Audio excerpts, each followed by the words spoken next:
Hello and welcome back to the number one Pokemon podcast featuring hosts named Dustin and Jeff.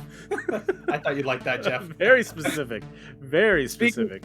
speaking of Jeff, joining me as always, the Tim Goodman to my Detective Pikachu, Mr. Jeffrey Grizz Ulrich. I'm Jeff, really how are you this happy. evening? Really happy to be here with you, and really happy that you didn't make me the Pikachu. Oh, I was never going to make you the Pikachu.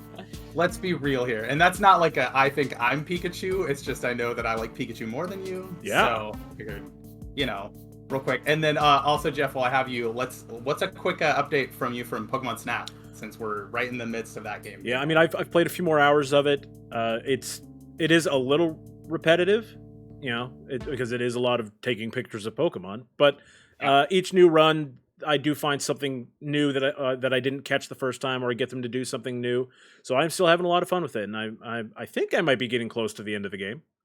I'm in a similar boat. I think I'm probably one or two missions, I guess if you want to call them, away from the end of the game. But what I was gonna say is I do like that there's different variations to each level. Like you keep unlocking like night versions, or you'll go through and there's just whole new areas that you don't even know about.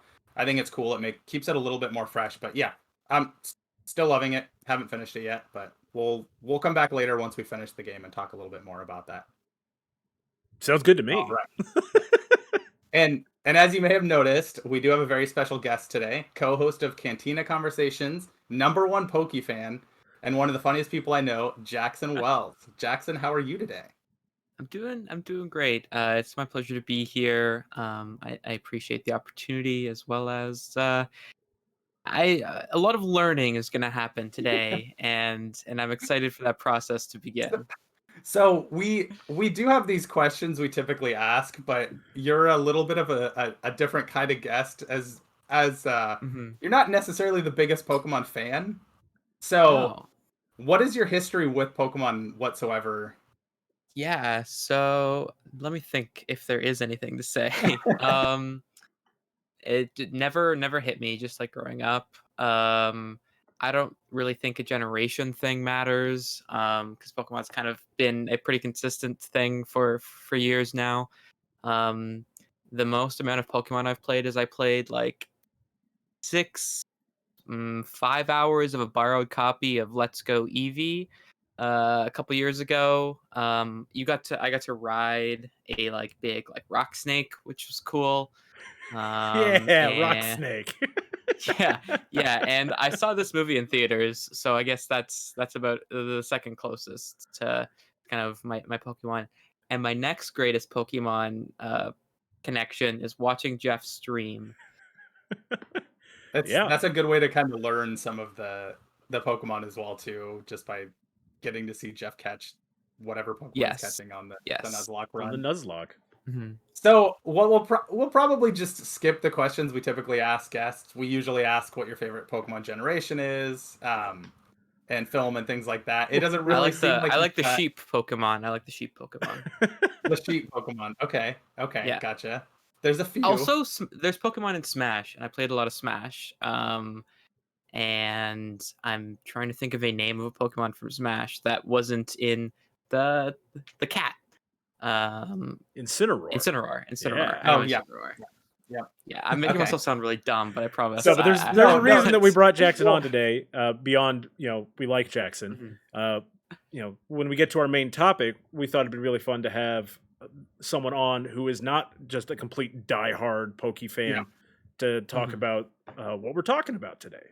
Because if you guys have listened to any of our episodes, you've heard Jeff and I just kind of gush over this movie, but we're also big Pokemon fans, so it's kind of nice to hear someone else's take that maybe is not as big of a Pokemon fan as we are and didn't go into this movie with like crazy nostalgia for the series. Like I literally was tearing up like 10 minutes into this movie because me, over 20 years ago, it was like such a big part of my childhood, so it just totally just caught me, and it was like I was the perfect age when this movie came out, and like was just super nostalgic for it. So so like as Jeff was saying on our main topic, Jackson's joining us to celebrate the 2-year anniversary of Pokemon Detective Pikachu, which celebrates I think it's on Monday technically is when it celebrates its 2-year anniversary, but we're recording this on Saturday.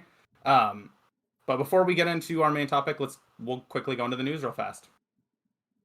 So the 24th season of the Pokemon animated series has been confirmed and is coming to the US this summer with Pokemon Master Journeys. This season will feature Ash continuing his work to work his way up the World Coronation Series rankings, and Go will continue to catch Pokemon at a pace that is completely unprecedented in the anime, but pales in comparison to the rapidity. Is that how I say that? That's rapidity, yeah. Of which you catch Pokemon in Pokemon Go. Also, this season will feature Chloe continuing to explore the idea of being a Pokemon trainer a bit more when she encounters what Pokemon.com has described as a mysterious Eevee. And I want to start right there because we've talked about Chloe on our episode about the series and like feeling like she's kind of underutilized. So, Jeff, how do you feel about Chloe having more to do? I mean, she definitely deserves more to do because she's supposed to be like, the second partner. Like, Ash always walks around with two partners. Chloe's supposed to be the second one, and she just hasn't been involved at all in this show. And I gotta say, I like that she's gonna be hanging out with an Eevee. A little more screen time for our guy Eevee, Yeah, our favorite Pokemon. Also, right? I should say that I wrote the majority of these news notes, so I got a little jokey. No, and I love it. Little like behind the scenes for people. I had a bit of a family emergency happen, so I asked Jeff if he could help out. So he got the news together for me, and I really appreciate it. So I worked in a little bit of commentary on Go and his whole purpose in the show there. So sorry about that. A biased news source, Yes. some would say. It's all some sort of agenda for Jeff here. All right, next up, the new season of Pokemon Sword and Shield ranked battles is going on now and follows the Series 9 regulations, which no longer allow special Pokemon. Full list of eligible Pokemon is available at Pokemon.com. I'm not a competitive Pokemon player. Jeff, you're not really either. This is just more so for any of our fans that are into the competitive scene of the Pokemon video games. I will say, while I'm not a competitive player, I do occasionally look at what Pokemon are eligible for competitive play, and then those are the ones that I tend to focus on, like for training and stuff in the game. Like, because what if I want to compete? Like I gotta be prepared. Jeff, I think over the course of this podcast, you should become a professional Pokemon Sword and Shield player. I mean, that's the dream, right? Yeah. Is this like one of those things where, like, with Smash, where like characters can be like, you're not allowed to play them in competitive tournaments? Yes. 100%. Yeah. I mean, especially now that we're up there's to 900 of them. There's 900 Pokemon. There's quite a few that they're like, no, sir, you may not. We did not plan this properly when we introduced this Pokemon. Oops, funny we introduced a god Pokemon. Probably shouldn't allow the players to play as that. And it's basically in every form too. Like even the TCG will have their specific cards that can't be used, right? Because like even when you play the online game, there's like different lists of Pokemon that you can select from, or you can choose to do. Like for the TCG online, you have TCG in general. You have standard play, you have expanded play, and then you have like legacy. Yeah, which are cards unlimited, which is nonsense. Interesting. Is this regulated like by like Game Freak? The Pokemon company. Yeah, the Pokemon company. I think because they actually have like. Interesting. They have they'll stream it and stuff like that as well too on the actual official. They just had a big tournament like a week or two ago. Yeah, a week or two ago we talked about there was a. So they'll create cards and be like, you can't play this one in the tournament. That's so strange to me. It's usually the cards that are banned from playing the TCG stuff are ones from like the generation prior, where they've had a chance to have people play with them for a while, and then found out, oh, there's a way to break the game with this card. Interesting. I guess you can't really fix the meta on like cards. Their stats are already written. And they do a lot. They do a lot better with it than a lot of other TCGs. Like Yu-Gi-Oh has like just an incredibly huge list of individually banned cards that you can't use because they just introduce stuff without like a whole lot of playtest. And then I think also with like changing game styles as well too, like the newest set that came out, Battle Styles, introduced like a new way to play. So I think you kind of have to like, I don't know. I feel like that would affect the usable card or like the usability of certain cards in a tournament if you have a new play style that maybe they don't work with that style as well too, or something like that. But who knows? I'm not, like I said, I'm not super into the competitive side of any of it. So I just like the cute creatures and collecting them. So. All right. Next up, from May 4th through May 17th, catch Pokemon like Spritzee, Swirlix, and Goomy.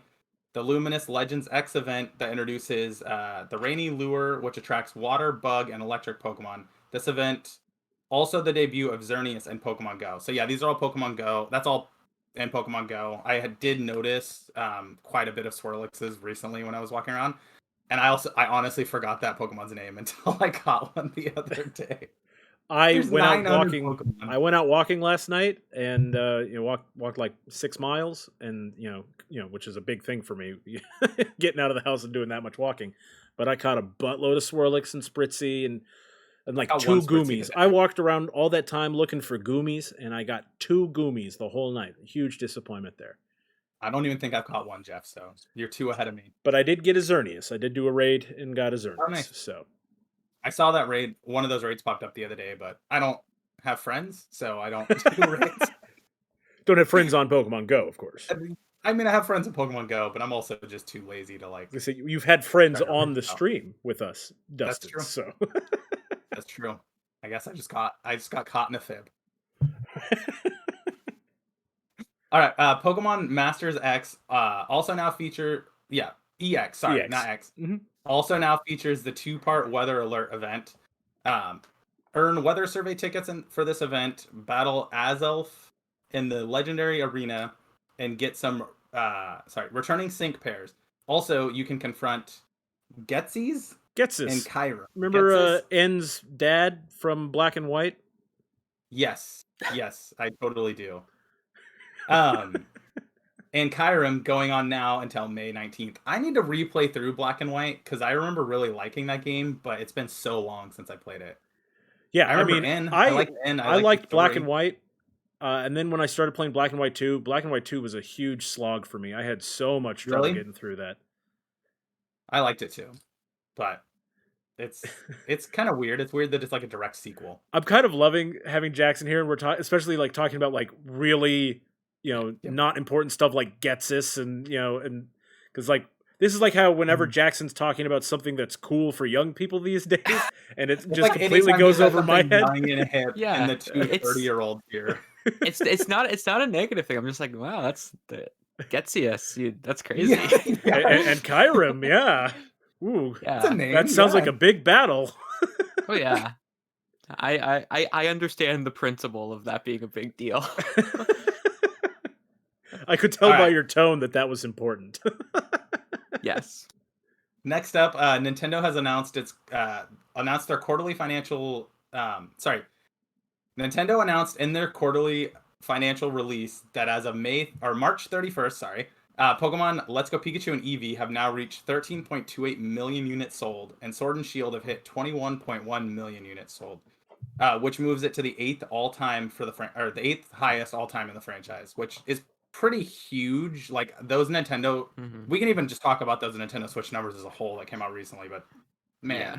the Switch is just like steamrolling, and it's crazy. Switch sells. I mean, when you Yeah, look at what is it? 83.4 or 84.3, something like that. Something like that. Million Switches sold. I mean, I technically have owned 2 Switches, so I'm part of the problem, I guess. Part of the I don't know if solution. I don't think it's a problem, but Depends on who you're talking to. right? Yeah, I think At least I don't own a Switch Lite, huh? these. Sorry, I couldn't help it. These numbers are pretty good. Especially given how many people were hesitant to purchase Sword and Shield in the first place. When they Oh, announced yeah. that it wasn't going to have every Pokemon in it, there was a big backlash about that. Doesn't seem to have hurt the numbers too bad on Sword and Shield. I imagine that a lot of those people who were whining about that as soon as the game came out were like, well, I guess I'll play. Mhm. Sometimes I think about what it would be like if we were doing this podcast when that happened. Like, Oh, don't worry. There will be some new Pokemon controversy for the next generation, and we'll be there to talk about it. It's probably already happening. yeah, that's true. And, well, the Pokemon card, like, whole thing, trying to buy Pokemon cards right now, that's been a whole Yeah. debacle. Jeez. But yeah, impressive numbers for those sales so far. Yep. I'm happy with that. Sword and Shield is one of my favorite Pokemon games. I'd say probably top 5. So, I'd like to see it even higher on the list, but there's still a lot of time for that. One thing about Pokemon games is they don't ever really stop selling. Like No. people will continue to be buying new copies of They Pokemon Sword and Shield up until until the they're next no generation longer comes out. even then, until they're no longer sold on store shelves when you have to buy them used somewhere else, when they're not releasing copies of it, then I think that's when it'll really slow down. But yeah, I think it's great. I think Sword and Shield I also really like them. I have my issues, but I have my issues with every Pokemon game. So it's not like I think they're perfect games, but they came out at like such a perfect time for me. Like I was going through some stuff, and when they came out, it was just like, man, I just kind of just got lost in the game, and that's all I was doing for a while, was playing it. So I'm happy. I'm excited. It's cool to see that Let's Go Pikachu and Eevee are also doing well, because those were really cool. It was really cool to see those re-releases, and I really like those games. I know a lot of people had issues with the Pokemon Go style of catching in Pokemon, but I mean, it didn't bother my me. issues with Let's Go Pikachu and Eevee are really just boiled down to that Pokemon is not a hard game in the first place, and they somehow managed to make it even easier.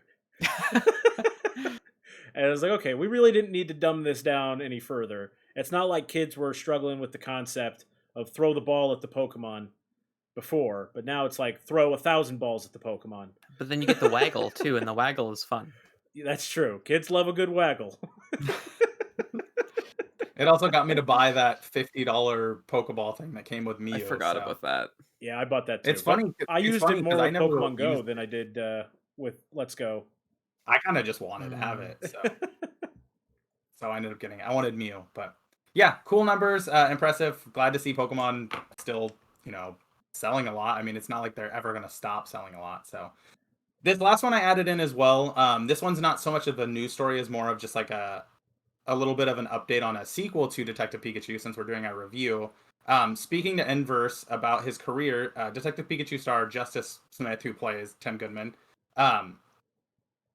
sorry, what did I just yeah, plays Tim Goodman in the film, says he doesn't know if a sequel is happening, but he's not exactly sure if a sequel is definitively not happening, but he's buried his hopes of such a movie. And he was quoted saying, "I would love to participate in Detective Pikachu 2. I don't know if it's going to happen. I think we have to just kind of bury our hopes. I don't think it's going to happen. I really hope so, though. Honestly, I'm such a huge fan. Who knows? Who knows? I hope so," is all he said. Now, That's a no. That's a no. yeah, so it's a no, but like, it's hard because even when I was getting the show notes together for this, and you look on Wikipedia, which obviously hasn't been updated in however long for this, it still does say that they announced a sequel January of 2019, because I think they did, They like, did. before the movie even came out. Now, I'm of like I have two different opinions on this. One of them is that the movie did not gross as much as they were hoping, and so they're not making a sequel. Or two, because of COVID, they just haven't, like, they've kind of put the plans on the back burner for now. But who knows? Like, honestly, I have no idea. And if one of the main actors isn't even sure, then maybe it's not gonna happen. But I'm in the same boat as him, where I hope it's going to, but I guess wouldn't we be could talk about surprised. this during the movie, but they kind of ruined any chances of a sequel. It kind of in that ending, in my opinion, that like is the same premise. I was gonna say, I think they've ruined any chance of a sequel that makes sense. Yeah, 'cause Correct. they're gonna have to stretch a little bit. Like, Yeah. we can like get into the plot of this story more, but in my opinion, it would almost have to be something like where in the like new Jumanji movies and the sequel, they had to like find a way to make it work again, and like it was kind of a weird way to make it work, but I Except don't know if that, they would do like, something the similar. original Jumanji came out 20 years ago. No, but I'm So- talking about the next two ones. So they made the one with like The Rock and Kevin Hart, and then they Right. made a sequel to that. Yes, they did. But like, and it just kind of like the way they did it, they kind of had, I don't know. To me, it just felt like they had to force a way to make there be another movie. I mean, the way that they brought back the second new Jumanji is basically exactly how I imagine they would bring back Detective Pikachu. And that's kind of where I was going with that. Was that 100%. someone would have to get put into a Pokemon again? Yeah, and it'll be just that cheesy. It'll be Yeah. Mhm. oh no! What again? a coincidence. Yeah, seriously. Mhm. All You'd right. have seen that coming. So now that we get the news out of the way, before we get into really like getting into the plot of the movie, I wanted to kind of just go over some facts about the movie, just for people, little behind the scenes facts and stuff like that, production Hang things. on, Jeff real has quick. something. I just Yes. wanted. I know we're not going to make Jackson answer all the questions, but Yes. I'd like to just ask Jackson, who's your favorite Pokemon? Oh, that's a good one. That's a good question. If I had to pick a serious answer, and it's mostly based off this movie, I would pick. I don't know. I'm a bit of a sicko, so I'd pick Mr. Mime. I was That dude totally is- thinking Mr. Mime, Based but off this movie, that is a excellent pick. Yeah. Yeah. arguably That's okay. arguably my favorite or one of the best parts of this movie was Oh, that yeah. whole scene. Oh yeah. Like, even if you're not a fan of Pokemon, like that whole scene was just excellent. Mhm. All right, so a couple facts about the movie. Pokemon Detective Pikachu was released in Japan on May 3rd, 2019, and in the United States on May 10th, 2019. So yeah, 2 years ago, this coming up Monday, which is crazy to think that that was 2 years ago already. Like, yeah, weird. The budget for the film was $150 million and grossed $433 million at the box office. So It's not as much as I thought it would be. yeah, it didn't really do super well. That's why I was saying I kind of wouldn't be surprised if we didn't get a sequel, because Like $400 million is nothing to scoff at. Yeah. But like in terms of you made a Pokemon movie with Ryan Reynolds in it, Should have been a lot higher. interesting. Yeah. and you wonder, it also kind of makes you wonder, like, I'm pretty sure I saw something saying that like the marketing budget was like 80 million. So if you add It would that have to on be at top of least that. Yeah. So if you're adding that together, you're already, at like almost 250, and then if you make 433, I mean, if you made $150 million profit, go ahead and greenlight the sequel. That's enough profit to go ahead and say let's make another one. But I think part of the issue was that for the first live action movie, they went with a completely unknown story to the most people. If they had gone with a movie about Ash Ketchum, I think that movie would have attracted a larger audience, because even people who haven't, who aren't avid Pokemon fans remember the name Ash Ketchum. I have a little bit in the like trivia. I have something that has to do with that coming up, but yeah, I don't know. It's hard because like this movie, my sister watched and liked, and she's like 9 years older than me, doesn't care at all about Pokemon, but she just thought like it was funny seeing this like buddy cop type movie with a Pokemon. Yeah, it was great. Kid. So I honestly don't think it was a bad idea to do this as a first movie, because they're gonna get people that really only know either the name Pokemon or Pikachu. Like, anybody you ask, like, who's like, do you know Pokemon? They're like, oh, Pikachu. Like, everybody knows who Pikachu is, even if Mhm. they don't know Pokemon. So I don't think it was the worst idea to make a movie, especially that just has Pikachu in the title. So anyways, the film stars Justice Smith as Tim Goodman, Ryan Reynolds as the titular Detective Pikachu, and Catherine Newton as Spoilers. Lucy Stevens. And I guess we should say we are going to spoil the crap out of this movie. Oh yeah, this is an in review. If you didn't know that at this point, sorry. we're going through the whole plot of this movie. Okay. And as stars Catherine Newton as Lucy Stevens. The movie was directed by Rob Letterman, who also directed the 2015 Goosebumps film starring Jack Black. The film is based on a 2016 Nintendo 3DS game by the same name. So I have a Jackson, did you know question. that actually? Oh, go ahead. Yes, I did. Okay. Is it like actually based on the game, or is it based on Pikachu wearing a detective hat? So it is and it isn't. Like, the main character, his name is Tim. He is looking for his dad.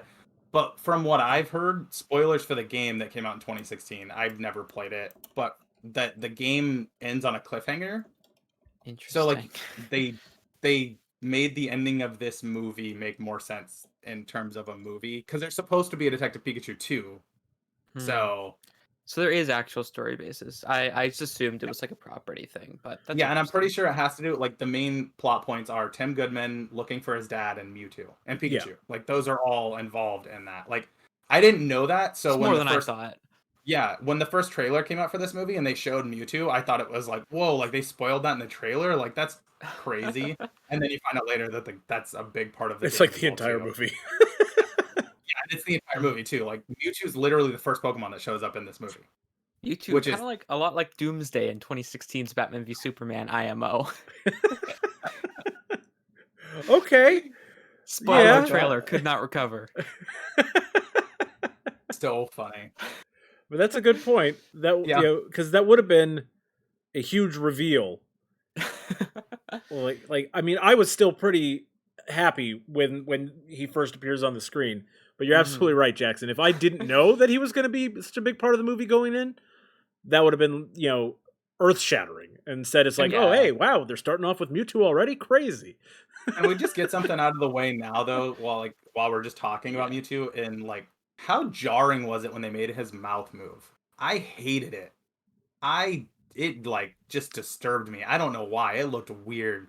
Jackson Mewtwo like never opens his mouth. Like in the Pokemon the first movie, everything. He always like has like a psychic link, and that's how he talks. And I hated the mouth moving. It was so creepy to me. Maybe I'm just imagining it. Do I not remember a point in the first movie where like he's surprised by something and his mouth opens a little bit, but it's Yeah, like but even if it does, it would be like the cute like Pikachu like shot. yeah, it doesn't have any meme, teeth. It but, doesn't have like, any teeth. yeah, It like, it doesn't have like a full mouth of like teeth and just I don't know. It just threw me off. And every time I watch this movie, it throws me off. Well, that didn't throw me off at all, but it 100% will next time I watch the movie. So Yeah. thank you, Dustin. No, yeah, rewatch it. You'll see. You'll see. All right, Detective Pikachu is the first live-action Pokemon film, and the first film based on a Nintendo property since 1993 Super Mario Brothers film. That's Which, wild. ooh boy, man, I get it. It makes sense to me why they never made a Nintendo movie after that one. And this is as someone who is a 90s kid who loved Mario as a kid. Yeah, but but we rewatched loved it Mario about as a kid because decade it was ago. Mario. We didn't love it I because it was watched a good it. movie. I rewatched it about a decade ago, and man, was I so like, I was like, oh, dude, how did I like this movie when I was a kid? So I've actually never seen it. I one day. I'm surprised that It's- hasn't been part of your quest. We It's joked almost a around. We superhero joked movie. around about doing it at like a 2.0 in like 4 years when we're done watching comic book movies, where we do video game movies, and it would be much shorter. Yeah. So we'll see. If you follow Jackson on Twitter, Yeah. at Jackson W. Wells on Twitter, he and some friends have been watching every Cantina comic crew. book movie ever. Yeah. And, And by that I mean we started with 1953's Superman versus the Mole Men. Some people there's this guy on TikTok who is also doing this, but he started at 1989 Batman, and that is not the beginning. Yeah, And he's not getting a even lot of close. clout on TikTok. His first video had like 800,000 views, and I'm like, he's doing it wrong. Okay, anyways, continue. But yeah, so that's for the context. Jackson's been watching a lot of really mediocre movies, so I think Super It's Mario even- Brothers would fit in it's perfectly. gonna Oh. it's gonna be even worse if you guys do the video game movies. Those spoilers. I 'cause, know, man. I know. There's a handful of even moderately decent video game movies, and Yeah, there's some bad ones. that Doom movie with The Rock, that'd be Oh, on the yeah. list. That Rampage movie with The Rock, Oh, yeah. that Jumanji movie with The Rock. Does it count as a video game movie then? It's a Dude. video game movie, but does it count as a video Yeah. game movie? It 100% counts. That's a video game movie. Or any of the video game movies that star Mila Jovovich too. You have to watch all of those. Oh, Including Monster Hunter. Oh, right. don't even get me started on that one. Anyways, Back to monsters that we care Yes. about. the film was officially announced in July 2016, although Legendary Pictures were reportedly in talks in early April of that year. So the film was actually announced in July. I remember that actually. Like I vividly remember hearing them making a live action Pokemon movie and getting really excited, but at the same time I was like cautiously optimistic. So I was like, why are they doing I was in a similar boat, Jeff, where I was like, why are they not making a movie about Ash or like a trainer or something like that? It was, Yeah, it didn't have to be Ash for it was me. a weird choice I for me. I can understand the desire to, do something separate from Ash to really set it apart, but like, I don't know. I expected it to be about a trainer and, something along those lines, which maybe that would be just a little too easy. And Yeah. I don't know. Jackson, One you're thing- not a huge Poke fan. What was your reaction to the announcement of the live action Yeah. Pokemon movie? Yeah, I didn't care. That's fair. My one thing I was gonna say is I think one of the reasons that maybe making a Pokemon training movie is kind of weird is the idea of Pokemon in concept is like kind of messed up in terms of like capturing and then fighting, and I think Pokemon gets away with a lot of that. Not like they're getting away with anything, but you know what I mean? Yes, of course. Through it being like a little cutesy, whereas in this movie where it's like fairly realistic depictions of what these things would look like in real life, the idea of like capturing them, and they kind of flirt with it at the beginning of the movie and then like explain away why that's not happening later on, and then you see like a fight and you're like, oh, this is like kind of brutal and like bad, and I think that's one of the reasons why they maybe steered away, at least in this kind of more realistic live action depiction. That makes sense. They, Mhm. they could have had a PETA problem. Yeah. In the trivia that I like have some trivia coming up as well too, just different things about the movie. But one of the things I didn't add was that game, or I think it was the Pokemon Company or Game Freak, one of the two was like adamant about like no matter what the Pokemon designs looked like, they just still had to be cute. Like they still had to be cute no We're matter going to what. debate So it's whether or like, not they achieved that. yeah, and there's some ones that are a little scary, but for the most part, most of them do still. They look like their video game counterparts for the most part. There's some that look a little. And then the last little piece of like quick information before we do get into the trivia is that the filming for this movie took place between January and May 2018 in Colorado, England, and Scotland. So they filmed on location in a few spots, and it was all filmed on film itself. It wasn't digital, which in my opinion makes the movie look a lot better. Like I really do think the movie looks good, and Mhm. the world looks more lived in. There's some movies where it just looks so fake and like Well, everything just they have doesn't to really. do a lot of CG for this movie, obviously, to Yeah. put Pokemon into all these scenes. And so, honestly, sometimes I was a little confused about what is or isn't CG. Yeah. And I would actually, I should probably look into a breakdown on that to see how much of it was the location and how much like were they adding to those locations. Yeah, I'm wondering like when they show the wide shots of Rhyme City, if it's like any of it's CG or if it what I don't know where they filmed that portion of it because I'm not sure what city that would be that they would film in, especially based on if they filmed it in Colorado, England, and Scotland. They I'm had assuming at England. least 2 British millionaires in this movie, so I'm going to assume that was we're going to assume the city was London. Mhm. Yep, that makes the most sense. All right, and quick trivia for you guys as well too. Tim mentions a gangster film on the TV as an old detective movie when he walks into his dad's house. The clip being shown is actually Angels with Filthy Souls, a movie within a movie, which was featured in the original Home Alone movie. No more So, doing this in movies. so It's an outplayed joke, in my opinion. So what's funny, so it's not a real movie. Obviously, it was made for Home Alone, and I guess what happened was they were trying to think of like an old detective movie or something like that to put in the movie, and the director of the movie just like straight up asked the like people that made Home Alone if they could use it, and they gave him the blessing, so that's why he had it in there. But it's kind of funny that he just like decided Mhm. that was the one he was going to use because it's not like I Mhm. didn't really think about the fact that it wasn't a real movie when I first watched this. Like somebody had it to be like later. It's like, oh yeah, that wasn't a real movie. I was like, oh yeah, I guess you're right. I need to So watch this movie and Home Alone back to back because I don't even think it's the same segment of Angels with Filthy Souls. It's not at least not the exact same. I wonder if they like had shot like a whole scene. don't they use different parts from the movie in both That's of the what I was Home saying. Alone I movies? thought it was different parts, but it's not a real movie. So I wonder how much of this fake movie they filmed. that's what I'm to think wondering. is there an entirely different version of Home Alone that's just Angels with Filthy Souls the whole movie? I'll be honest, I'd watch it. I'd watch Angels with Filthy Souls. Release the Hughes cut, or I can't remember who directs Home Alone. I think it's Christopher John Hughes. Columbus. Christopher Columbus. John Yeah. Hughes wrote. John Hughes wrote it. Yeah. Okay, when Tim and Pikachu are searching in the lab, they see footage that states that Mewtwo was created and escaped in Kanto 20 years ago. Pokemon, the first movie, came out in 1999 in the USA. It was released in Japan in 1998, 20 years before the events of this movie. So I did think that was a little cute throwback. I noticed that immediately when I first watched this movie. When she said that Pikachu escaped Kanto 20 years ago, I was like, ah, that's Mewtwo? clever. Yeah, Mewtwo, sorry. When Mewtwo escaped Kanto 20 years ago. So that I liked that part. I'm Okay. sure most Poke fans caught that. Yeah, so I caught that, of course. But then my first thought was, wait, so is this tied to the animated movies?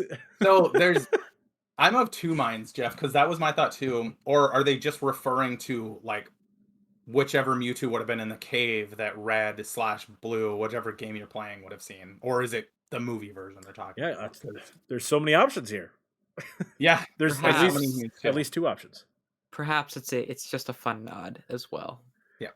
I mean, Perhaps. Jackson, you are I think probably that's- correct. It is probably I just a think fun that- nod, but I as think a, that's actually it, but it's cool that they like, I don't know, it Mhm. just makes it feel like the universes are more connected, and the fact that Detective Pikachu is a video game first that was made into a movie, it does make me wonder if they're actually referring to like the Mewtwo that's in the cave. and we got to be honest, we're living in a post MCU, post Star Wars universe where everything has to be connected, and so I'm looking for connections everywhere I can find it. I was still hoping to see Pikachu and Sonic so that we could set up this Smash Bros. Movie universe, but that never happened.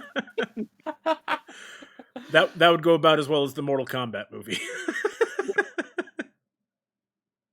All right, so it was the Pokemon Company's idea to have Rhyme City ban battling and using Pokeballs, wishing to show a different and more elevated relationship between Pokemon and people. They were also very protective of Ash Ketchum and forbade, is that the word? Yep. Yeah, forbade any reference to him being made, going as far as even forbidding Tim from wearing a cap. So that's what I was going to say when we were talking earlier about Ash coming in, was they didn't want that. But it's funny because I also read in a different note that the director kind of didn't want to use Ash because he wanted it to be its own thing that wasn't like so tied to it. But it seems like the Pokemon Company really wanted Ash to be like his own protected 30-year-old, 10-year-old that just is not being referenced. But yeah, I thought that was kind of an interesting choice. I didn't know that they were like that protective. I think that's a little over the top. The guy can't wear a hat. That's what I was saying as well too. Like, I don't know. It seems a little bit too drastic to me, and it was kind of a weird choice. I do wonder, like, because now I'll never know if there was a scene in the movie where Tim was wearing a hat. Would my mind have jumped to this being an Ash Ketchum nod? I don't think so. I think maybe if he did like the hat turn, then I'd be like, okay, that's a nod to Ash Ketchum. Or if it was like Ash's hat. Like, that's literally the only way I would have ever thought that, is if it had a symbol that Ash's hat. Because I don't see people wearing hats in other movies and be like, oh my god, just like Ash Ketchum.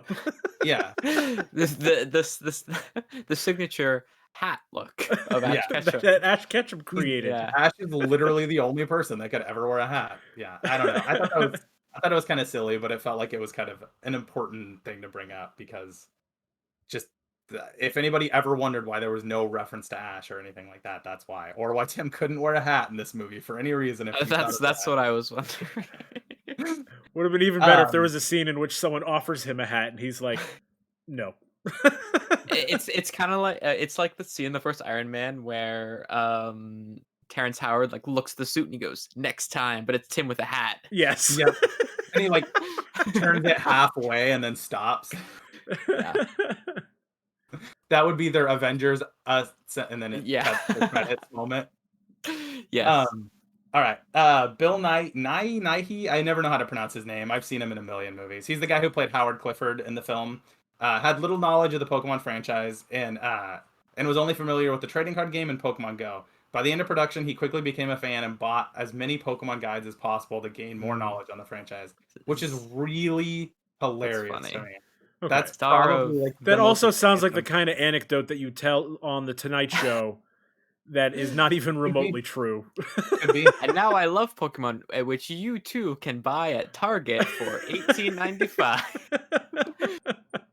Get it while supplies last, Yeah. because in a few years there will be no more Pokemon cards. Star of the best exotic marigold, Bill Nighy loves Pokemon, and you should too.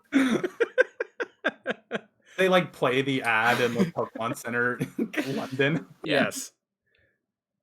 So yeah, so I just thought that was a little random piece of. I mean, I do think that would be cool if it were true, but I've just seen enough actor interviews to be a little skeptical. Yeah. This, how old is he? He's got to be like 60, right? Oh, definitely older than that. He was old when I think he's been old for so long that I have no way of telling if he's actually he was old when Shaun of the Dead came out in 2003. So he's got to be in his 70s. So point is, this guy's not going out and like now I'm gonna be a Pokemon fan. The only thing I could literally think of is that it's like it's an exaggeration, and it's like he was like showed interest, so he like picked up a like book to like learn more. You know, like Yeah, he picked up like any sort of Pokemon guide and just like when read. they say now he's picking up Pokemon memorabilia, they just mean hats. Yeah, Yes, more hats he can't wear them on screen though, for obvious reasons. for obvious reasons. All right, so that's all the trivia I had for this. But before I do the plot rundown, I did want to just kind of get your guys' general opinions on this film. How did you feel about this film when you watched it 2 years ago versus how do you feel about it now? And Jackson, since you're the guest, let's start with you. What are your thoughts on it? Yeah. So I saw this movie in theaters with a couple friends, and I'm trying to remember back 2 years ago now. I enjoyed it. I thought it was fun. I didn't feel like super like crazy highly on it. And rewatching it again, I think I reflect most of those feelings. I think I like a lot of what this movie does. I like the setup a lot, but when they kind of get into maybe like the second half, last third of it, I'm like, oh, we're just kind of doing a thing here. I actually really did enjoy the idea of like the detective premise, because for me as like not really a major Pokemon fan, I'm coming at it more as like a fun little mystery. What happened to this guy's dad? Less of a let's see how many Pokemon we can fit on screen. Which I think they never are just like here's a Pokemon. They kind of all serve a decent purpose in the movie. But Or they're set yeah, dressing, and you're yeah, just which is seeing them for just a okay. second, which is great because it's world building. Yeah. So I think this movie is fun and enjoyable. I think if I'm thinking about it a little more critically, it kind of loses me in the back Oh yeah, portion of it. But 100%. especially visually, I much prefer the kind of like neon lit city to the kind of like gray outdoors, and then the later gray kind of high rises that the movie ends on. Yep, yep. Jeff, what about you? So I saw it 2 years ago, or in theaters with some friends, and it was raining like crazy when the movie started, and we lost power Oh about no. 30 minutes into the movie. And the That's craziest funny. thing was the power came on 20 minutes later, so we'd been sitting there in the dark for 20 minutes waiting for the power to come back. And apparently the movie kept playing. And I don't know how that happened, because when it came back, we were like way further into the movie. And so then like everyone in the audience is screaming like, no, I don't want to hear it. I don't I don't want to know what's happening. Everyone sprints out. So they did rewind it, and we got to watch the rest of the movie. But very Did you unusual get movie like going free experience. tickets or something? No, we did not. That happened to me once. I went to go see Rocket Man in theaters, and it blipped for like 30 seconds, and we all got free movie tickets. The only time I Yeah, got free movie tickets was for Green Lantern, and I honestly think it was It just was as an so bad. apology for watching Green Lantern. Yeah. But another Ryan Reynolds gem. Yes. I really enjoy the movie. Obviously, as a Pokemon fan, it was really cool to see all these Pokemon in live action and done in ways that didn't look cheap. That was my big concern going into it, was, especially when you were seeing in the trailers just how many Pokemon they were going to have on screen. I was worried that some of these are not going to get fully treated and they're going to look bad. But they didn't. They delivered really polished movie. I have complaints about the narrative of the movie not making a ton of sense all the way through. And so that's where it loses some points for me. But as a Pokemon fan, it delivered on everything I wanted. Yeah, I will agree. Even as someone who doesn't love Pokemon, they all look great in this movie. And that's the thing for me too, is I really do think, and that's why I brought up earlier about it being shot on film, is I do think it being shot on film helped. I think it made it look more real, and the Pokemon looked like they belonged in the world, because like it really did, like they looked good. As far as my history with this movie goes, I saw this movie 4 times in theaters opening weekend. So I went and saw it by myself at 4 p.m. on like the first showing. Best time to see a movie, IMO. One other person in the theater. So I was literally in there with one other person. And then how old was the other person? Oh, they were probably like mid to late 30s, I want to say. Okay, cool. Something like that. The reason I saw this movie as many times as I did is because like I said, I went by myself, and all the people I wanted to see the movie with could not go at the same time. So I saw it with I've different had people. one of those. You saw it with and all of so them. well, and then like it was Mother's Day weekend, like it is right now. So one of them was my mom, one of them was my cousin, like the other one was Heidi. I was like, hey, I think you'll like this. You should go watch it. I have basically the same opinions as you guys. I love this movie for a Pokemon movie. I think the plot is just like the first half of the plot I really like. I'll Like give it's it this 3/4. I'll give it story. 3/4 of the movie. I'm like, yeah, okay, I can get with this. I really like the scene where like Tim is like sitting there talking to Pikachu about his dad and like his relationship yet, and I like that like estranged relationship. Yep. But like the villain plot, like even when that starts to take over, Pikachu straight up like that's a bad guy card. Like like the plot is so predictable. You know who the villain is. Like it just makes no sense. The plot makes Mhm. absolutely zero sense at the end, and it's all just to have a cool fight between Mewtwo and Pikachu, which I do like. That it looks cool, but like that's yeah, Yeah. it really does. Like plot wise, it falls apart so hard in that last third. So Yeah. that's kind of How do you guys feel about the one of my favorite, my unsung favorite parts about this movie is the unpaid intern girl, and I think her like those first couple scenes with her are really funny because I'm like being someone who is like 21 and like understands that like hustle mentality of like all those kids who are trying to like get fancy jobs. She's like exactly as annoying as those people Yeah, are, and it fits she's a tryhard, you know. yeah, and then like when you see her like in the first couple scenes like on the job and she's just getting like relentlessly bullied by all of the like rich paid not all of them are rich, but you know what I mean, like those like paid staff. I'm like, yeah, that's how that goes for people. And then they have like this high horse about them when they're not in front of those people. Yeah. It's very funny. I actually really like her. I like Catherine Newton a lot as an actress. Have you guys Mhm. seen Freaky yet? Where No, with I her and haven't. Vince Vaughn, where they The switch Vince Vaughn movie. yeah. That was a good one. I like her. I think that she's got a lot of talent. So it was. I'm not gonna say that this movie was like phenomenal. There was no phenomenal acting really in this movie because that's not what you're going to it for. But I think she did a good job acting alongside the other two characters. I actually would applaud the acting in this movie, except for Lucy. And Lucy, I shouldn't say that the actress did a bad job. The character is supposed to be over the top and is supposed to be like a hard-boiled detective, you know, and yeah, Mhm. which Yeah, doesn't even really when make she much sense in the context of the rest of the world. But yeah, like her first lines or whatever too are so like on the nose, it's like over the top. It's noir movie, and Yeah. but I think it's really clever at the beginning, and then they kind of lose that plot later on.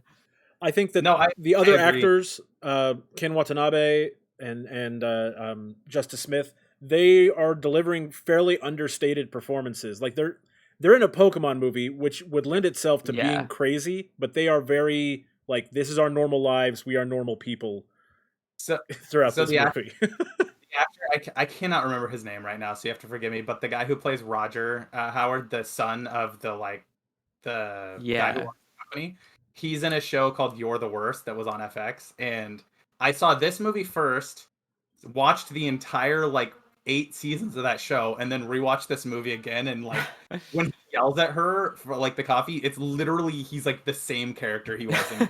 This is great because he's great in that That's show funny. too. Yeah.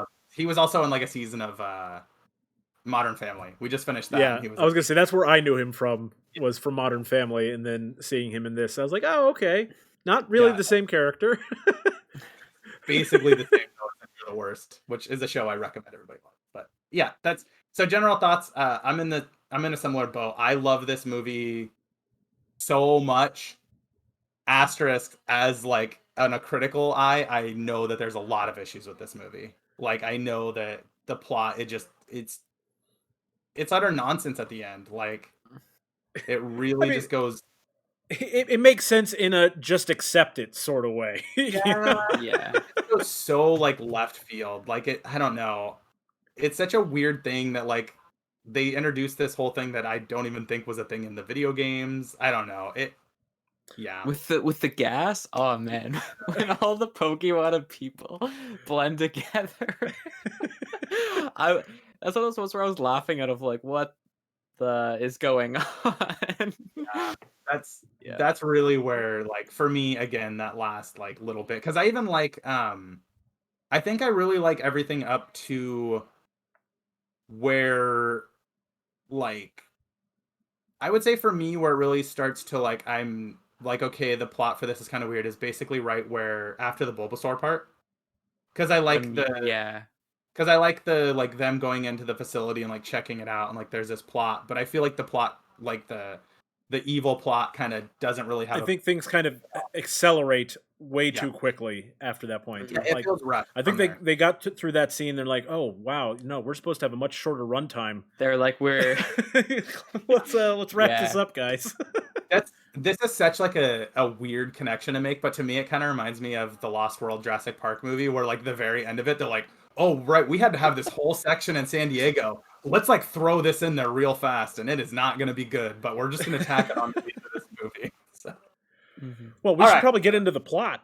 yeah, I was going to say without further ado, let's get right into the plot for this. So the film opens with Mewtwo being held in a chamber filled with a liquid. I don't even know what it is, but he's basically just LCL.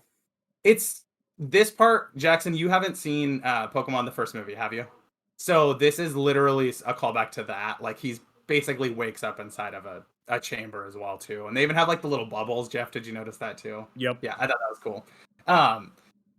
We get a quick cut to Pikachu flipping a switch. You really just know it's him because you see his shadow to a power supply to the lab. Go back to Mewtwo and see him break out of the chamber and chase down a car that sped off from the lab. The car Mewtwo is chasing crashed, and then we jump to a small town and introduced to some Pokemon. That part's really cool because we do just get to see like all these Pokemon like living. Like that was the part for me where I was like literally like this in the theater with like the biggest grin on my face when I saw like Pidgeot fly by and I was like, oh my god.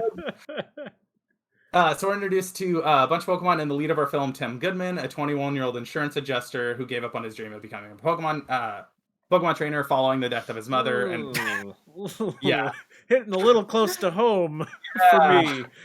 and being estranged from his father.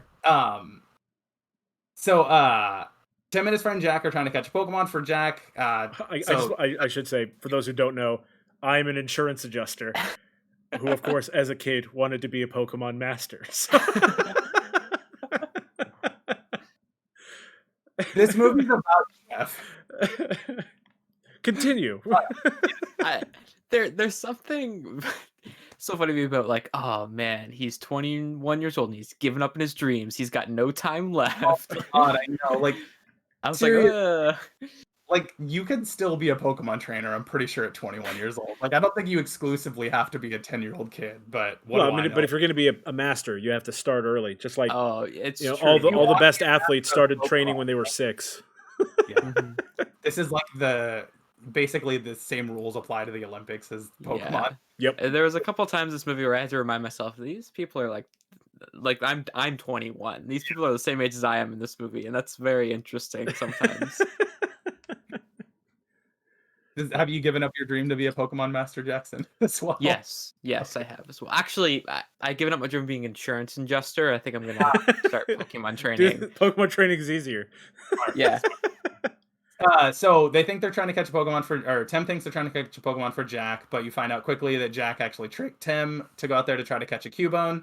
I like this scene because you're getting introduced to, this is really the only time you ever see anybody in this movie catch a Pokemon.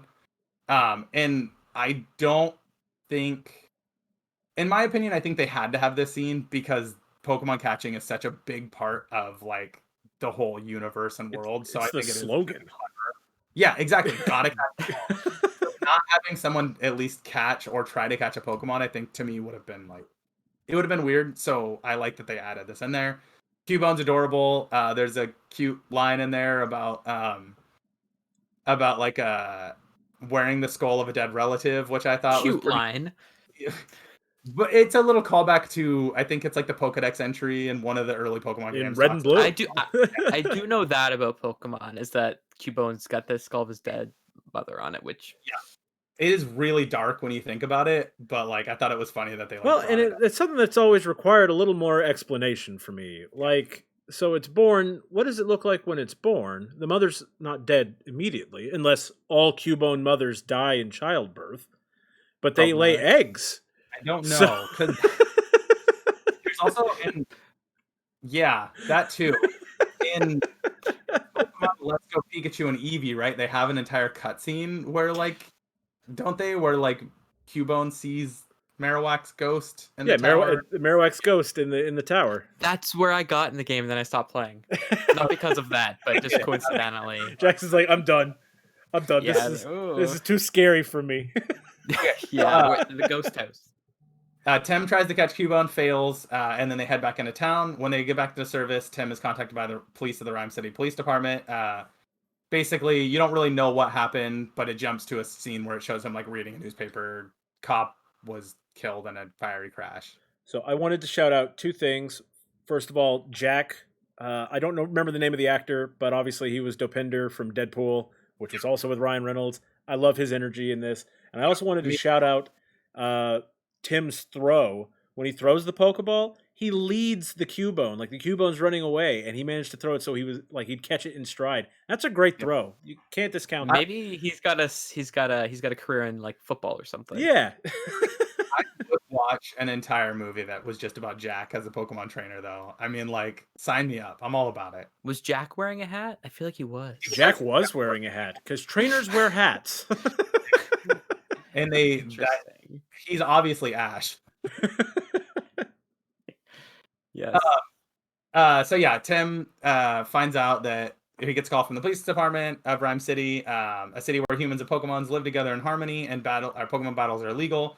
When Tim arrives in the city, we're treated to, in my opinion, I put this in there myself, but this is the best shot of the film, where we get the whole like shot of the city and all the Pokemon like living in the world. They show all the different Pokemon. Absolutely beautiful, 100%. But you breezed over something that I wanted to touch on, which is on the train when they're riding in.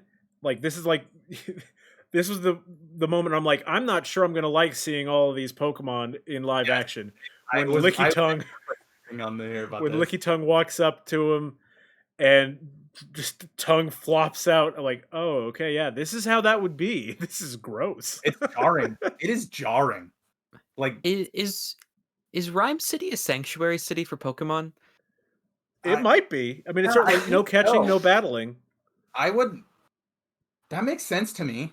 Like, Interesting. That checks out because no battling, nothing like that. Like we even see in the film that it's illegal. Like they have like illegal underground battling. So something to think about. Yeah. Jackson, what did you think of Lickitung? That's the name of the Pokemon with the tongue. Too realistic tongue. That's just a human tongue, but really big. It's a really big human tongue, and then it's just like it's smashing his face. I don't know. Maybe he needs to hydrate a little bit more. His like saliva is way too like sticky. Yeah, very viscous. Not good. Yeah, very bad. So as I was saying, this is the part like when I saw this in theaters, I legitimately was like tearing up, like tears of joy, like seeing all the Pokemon, like So Jackson, you're not really like into Pokemon, but Jeff knows that Braviary is one of my favorite Pokemon. So that scene, Jeff, where Braviary is like bringing the bag to the guy up on like, the scaffolding, I'm like, oh my god, this is so cool. Mm-hmm. Like, it's a very cool establishing kind of like not even shot, but like a little scene of like you understand right away what the city is like. Yeah. And I think it does a good job of doing it in like under 3 minutes because it's just such a quick shot that like goes through, like you see the like Snorlax sleeping in the middle of the road and like the Machamp like stopping traffic and stuff like that. Well, so it's like you said, it establishes that this city is filled with Pokemon. There's thousands of Pokemon here, but then that's in your mind. But now the rest of the movie, they can just show a couple of Pokemon at a time, and it doesn't feel empty because you know that the greater world is more filled. There was a certain point in this movie when I first watched it that I caught onto it where I was like, oh yeah, they've shown every Pokemon that's going to be in this movie. And then they just kept like recycling those same Pokemon over and over again, which I didn't mind. Like I get it. They can only have so many Pokemon and stuff like that in here and stuff like that. But I definitely noticed it. Mm-hmm. There was something I wanted to bring up real quick in this part because I felt like it was such a wasted opportunity. But when they show the Squirtle like firefighters on the screen and they don't call them the Squirtle Squad, I got so sad. I was like, man, like they totally could have called them the Squirtle Squad, and they don't live in Rhyme City. The Squirtle Squad is working for that other city from the show, you know. I wonder, do we think that like their Pokemon, like the Machamp has got like enough arms to like cross traffic the Squirtles? They can be firefighters. Do the Pokemon that maybe don't have like intrinsically like useful traits, do they kind of get left behind I mean, look at in Mewtwo. society? Look at Mewtwo. Mewtwo's got I mean, endless. sorry. Mewtwo, not Mewtwo. Sorry, I misphrased that. I was reading the line Mewtwo as I was saying that. Look at Mr. Mime. Mr. Mime's like literally just like taking out trash or something like that, right? When you see him, like, Yeah, I don't know. He doesn't really have a whole Interesting. line. He just- I get the feeling that Mr. Mime, at least that Mr. Mime, is a criminal. oh, 100%. Definitely a criminal. He may have been disposing of a body. Okay, so this next part, we see Tim go into the police department. He's introduced to Harry's friend. Harry is the dad. I didn't actually say that was the name of the character earlier. Detective Hideo Yoshida. He's informed that Harry was killed in a car accident. Tim goes to Harry's apartment to sort things out. Meets Harry's police partner. What is the? I don't even know what this says. I literally just stole this, but I'm gonna just A They- deerstalker. Is that the hat? I'm The hat, assuming. yeah. Hat. Okay, a That's deerstalker clad amnesiac talking Pikachu, whom only That's Tim can copywriting, all right. that only Tim can understand.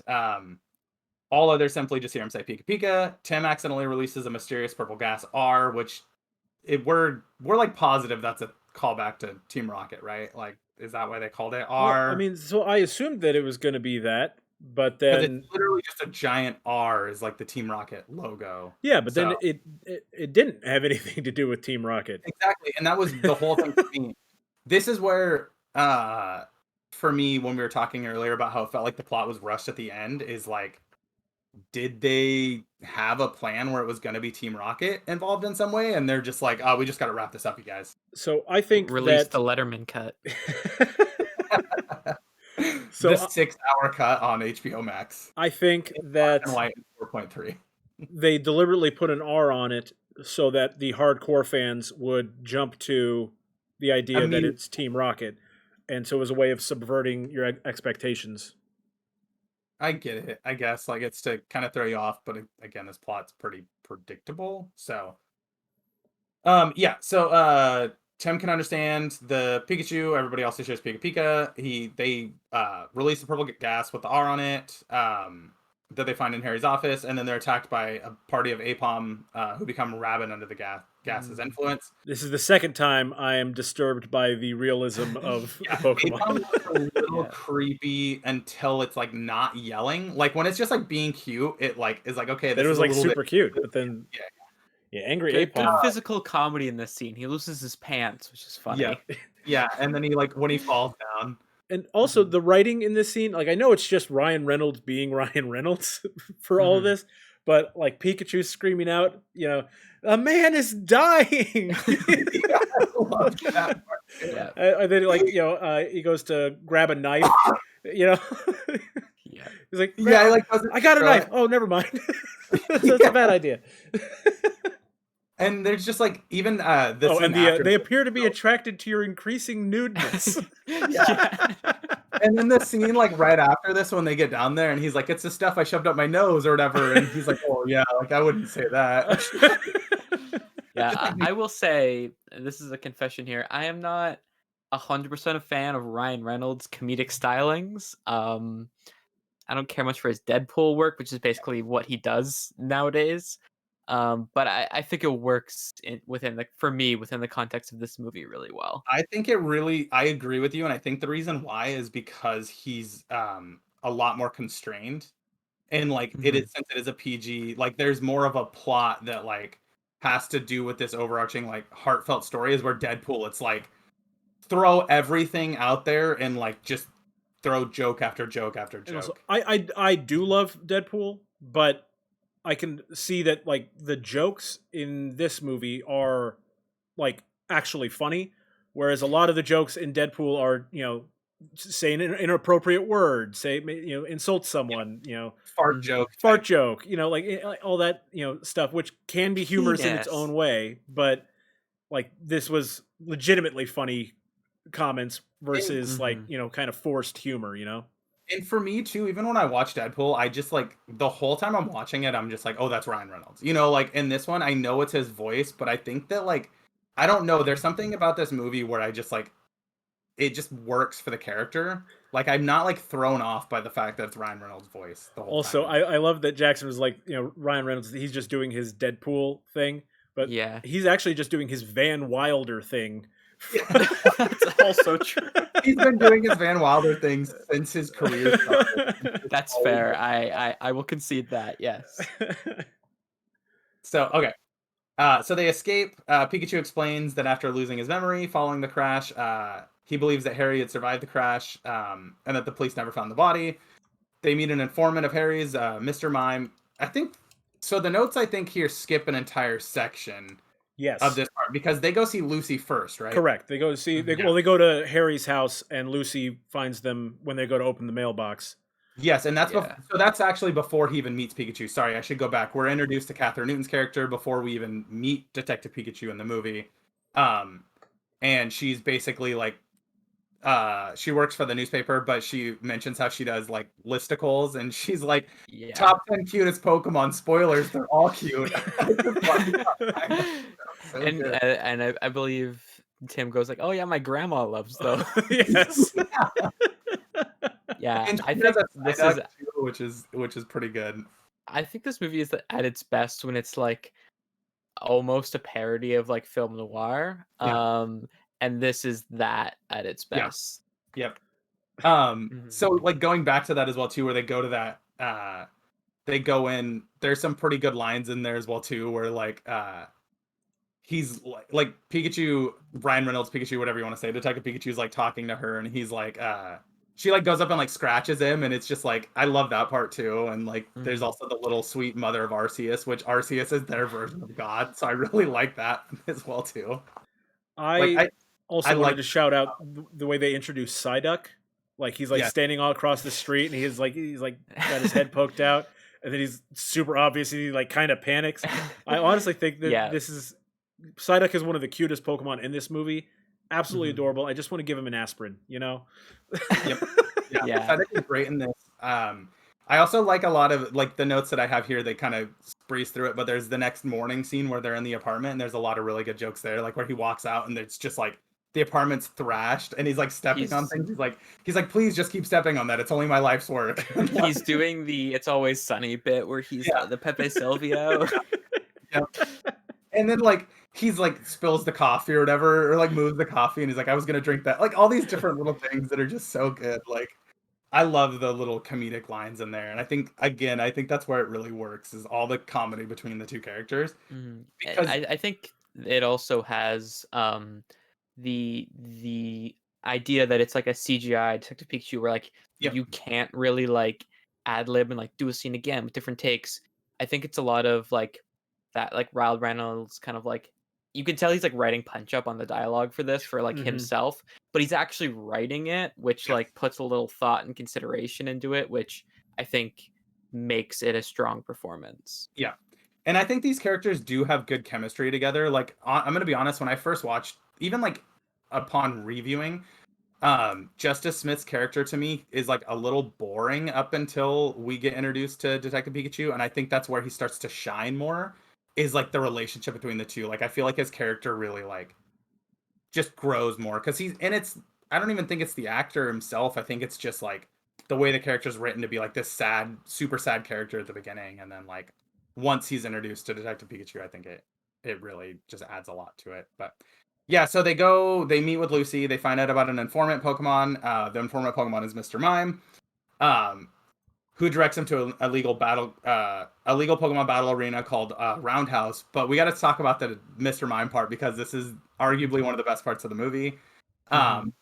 Them miming like lighting the match and everything like that and pouring the gas is just it's so good. Like The inclusion of like deliberate sound effects in this scene too makes it so much funnier when he And, like like, bumps into things. and he like licks his fingers and like grabs it and it like it's Yeah. just so good. And like the scene where he's like he like is running or whatever and he gets on the moped and crashes like oh he went down hard Tim. Like, Should have worn a helmet. Yeah. Yeah, It's all the so Mr. Mime stuff was brilliant. so funny. Yeah, the Mr. Mime part for me, and like I've shown this movie to people who are not Pokemon fans, but that's the standout part Mhm. for them. Like they just love that scene, and Yeah. it I works. do want to so say that even though it was miming it, the pouring gas on Mr. Mime thing was pretty dark. Oh, yeah, and Pikachu says that, like, oh, this Yeah, got dark fast. especially when you understand that, like, to Mr. Mime, the miming is real. Yeah. Exactly. He's gonna feel this. Yeah. And I just like the lines too, where like Pikachu's trying to like be a detective and like he's trying to like read the ad libs or he's trying to like Pikachu can't read, but yeah, it's and good. he's like yeah. he's like my problem is I keep pushing people away. and I hate them for leaving. There's Yeah. just so many I think he's moments telling like you to that. shove it. Yeah. It's the Mr. Mime part's just excellent. So I wanted to shout that part out for The sure. synopsis did skip over one scene again, which was Yeah. them in the bar. Oh yes, beforehand. that was another part as well too. Which honestly, like that scene had some touching conversation stuff, you know, like a little character building, and that's all great. But the highlight of that scene for me was the Ludicolo yeah, behind the bar, which is the, like, the duck Pokemon Pokemon that with the sombrero, Jackson. Yes. that Yes. brings the coffee or He's like, whatever. hey, darling, could you give me another coffee? Ludicolo! Yeah.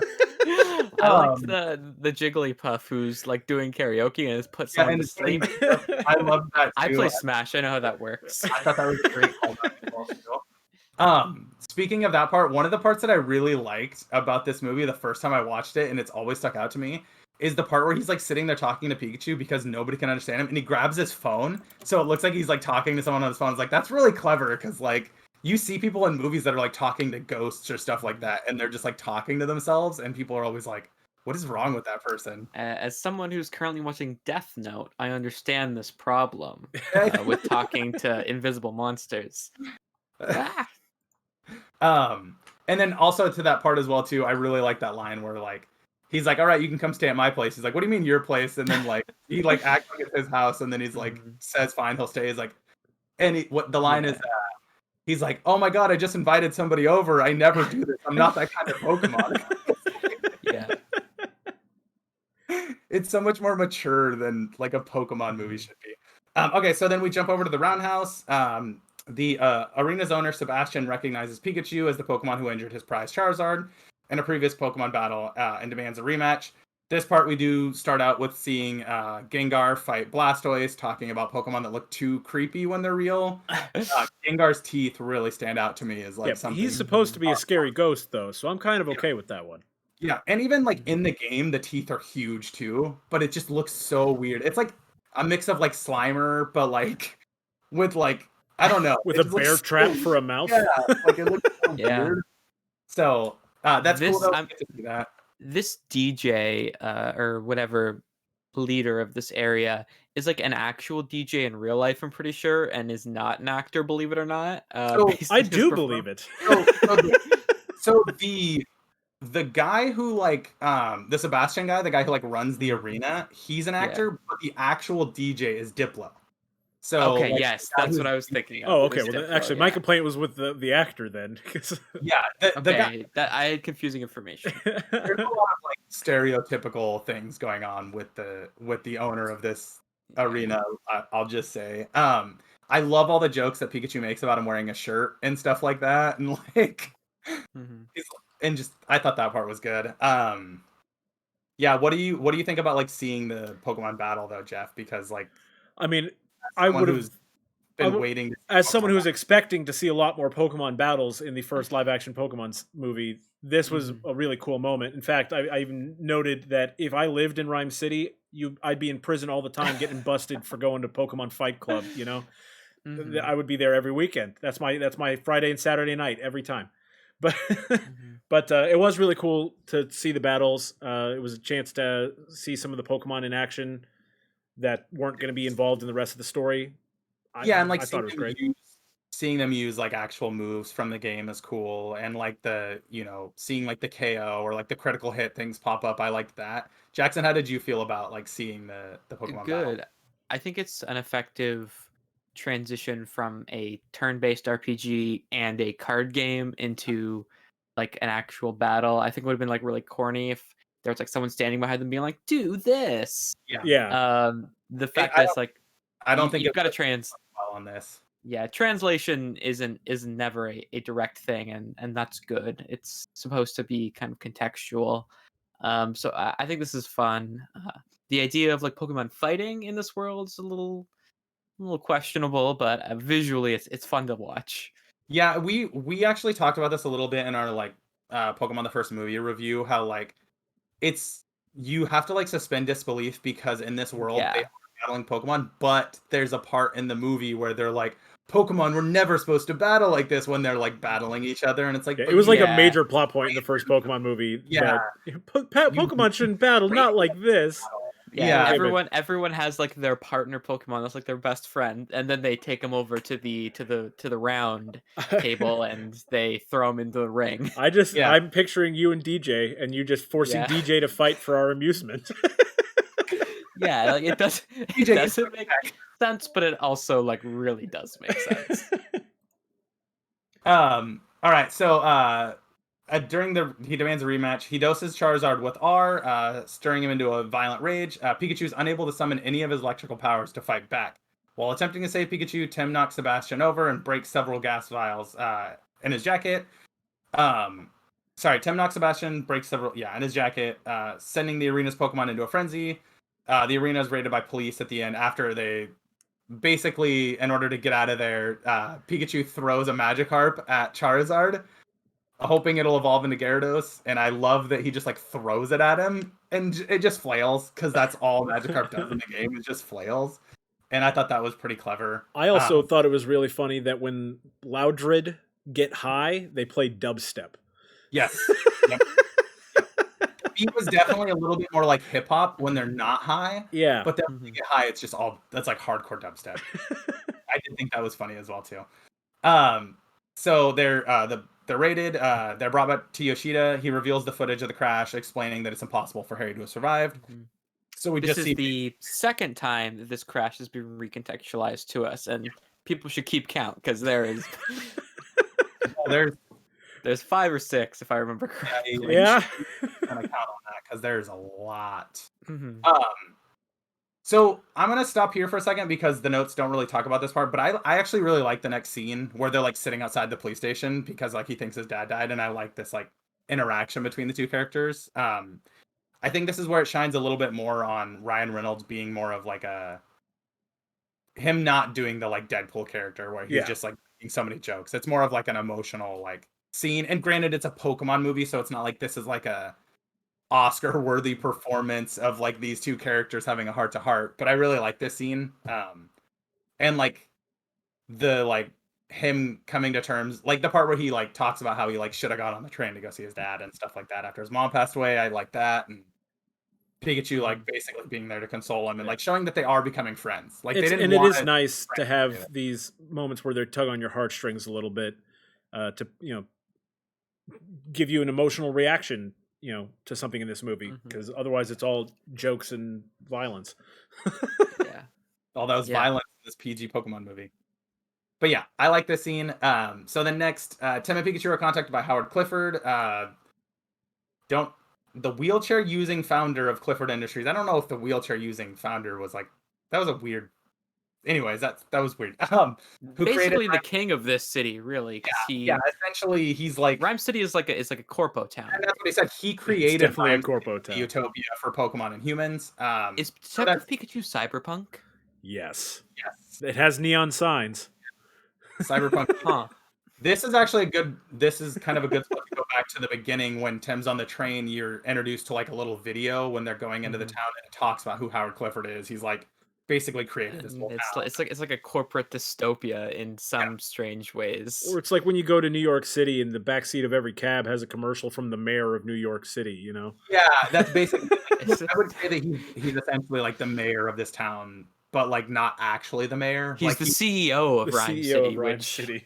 has negative connotations. Yeah, everybody works for him. Like it's who created Rhyme City as a utopia for Pokemon and humans. Howard reveals that he was Harry's last client, and Harry was abducted by a genetically engineered Pokemon called Mewtwo.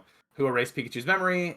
He warns Tim that his son Roger is behind the creation of Argas, which he requested Harry to look into. So this is also another point where we get a recreation of the same crash. Yes. So this is 3 times so far. Yes. And I do like how they like have the technology that like shows it. And because like every movie in like anything like that, they just will show the same scene and it'll be like as if the actor was like they're explaining it, but then we see like a clear image of but the actors are never the characters in the movie are never seeing that. So I like that the characters in the movie are actually seeing what we see. Yeah. Kind of cool. If Detective Pikachu were such a good detective, I feel like he wouldn't take this at such face value. But that's okay. Also, I have this is one of the first times, like, you know, I'm historically very good at forgiving movies for things. This is one of those times where one of the first times in the movie that it kind of stuck in my head a little bit that I didn't like this, where, you know, Howard Clifford says this is Mewtwo and it was, you know, created from the, you know, DNA of Mew, and then Pikachu's like, whoa, well, if this thing was made from the DNA of Mew, then this is the most powerful Pokemon in the world. Based on what? The audience. Yeah, based on what, Pikachu? How did you come to this conclusion? Yeah, and it really is just like because Mewtwo is always referred to as the strongest Pokemon in like any of the games. It really just feels like it's more of like you're saying, a wink wink nod to the audience. Yeah, like this is the strongest Pokemon. But it bothered me. I was like, how would Pikachu know this? The world doesn't know about Mewtwo. Jeff, this is where I have to ask you what you thought of the literal 1 second of Eevee you got in this movie. Yeah, that was pretty disappointing. Yeah, even for me, I was like, ooh, they like show the shadow. They show the shadow of him as he's evolving into a different Pokemon. Yeah. Which, I mean, that's fair because Flareon's better than Eevee, but I mean, no. whatever. I'm just kidding. Well, maybe. I like Flareon fine. Yeah. So, okay. We find out about that. Then Tim and Pikachu recruit aspiring journalist, Lucy Stevens, and her Psyduck to travel to the abandoned genetics lab Harry was investigating. The lab's personnel has been experimenting on Mewtwo and synthesizing R from his genes. They are attacked by genetically enhanced Greninja. So I'm going to stop here because R is Adrenochrome from... It's going to keep everyone young. Oh. I'm the only one into QAnon conspiracy theories. I'm sorry. Okay. And by into you mean you laugh at them.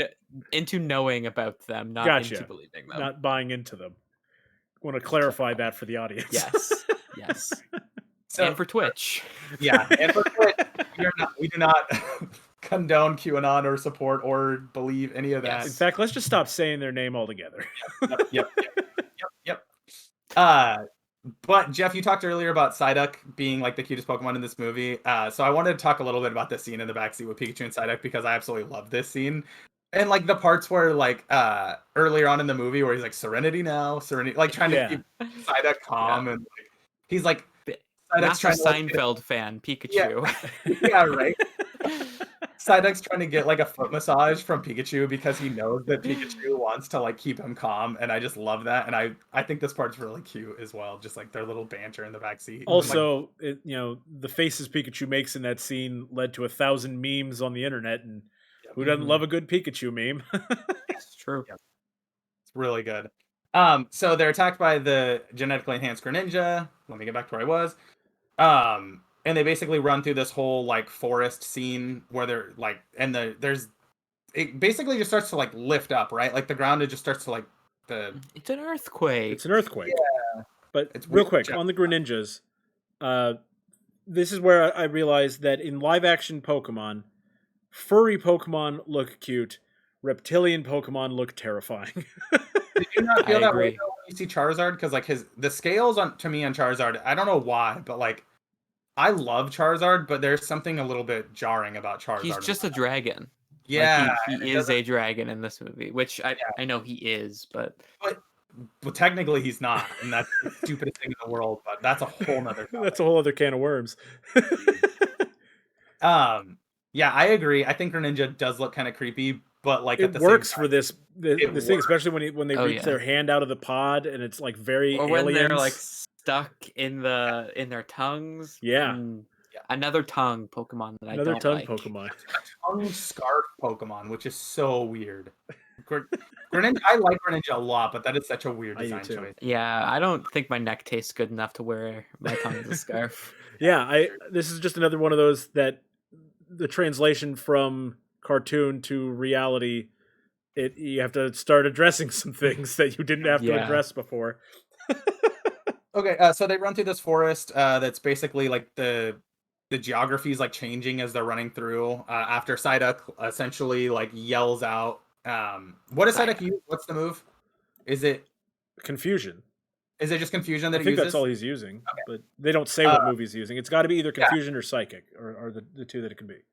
I love that, like, that whole scene where Pikachu's trying to get Psyduck to freak out, and he's just like talking crap to him, and I like that part as well.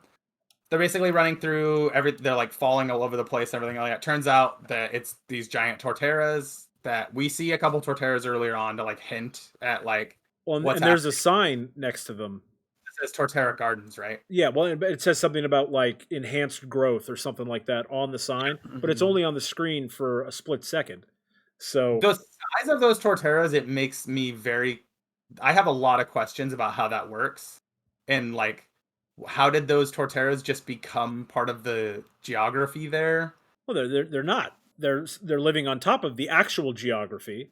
Yes, they like blend into it. So I don't know.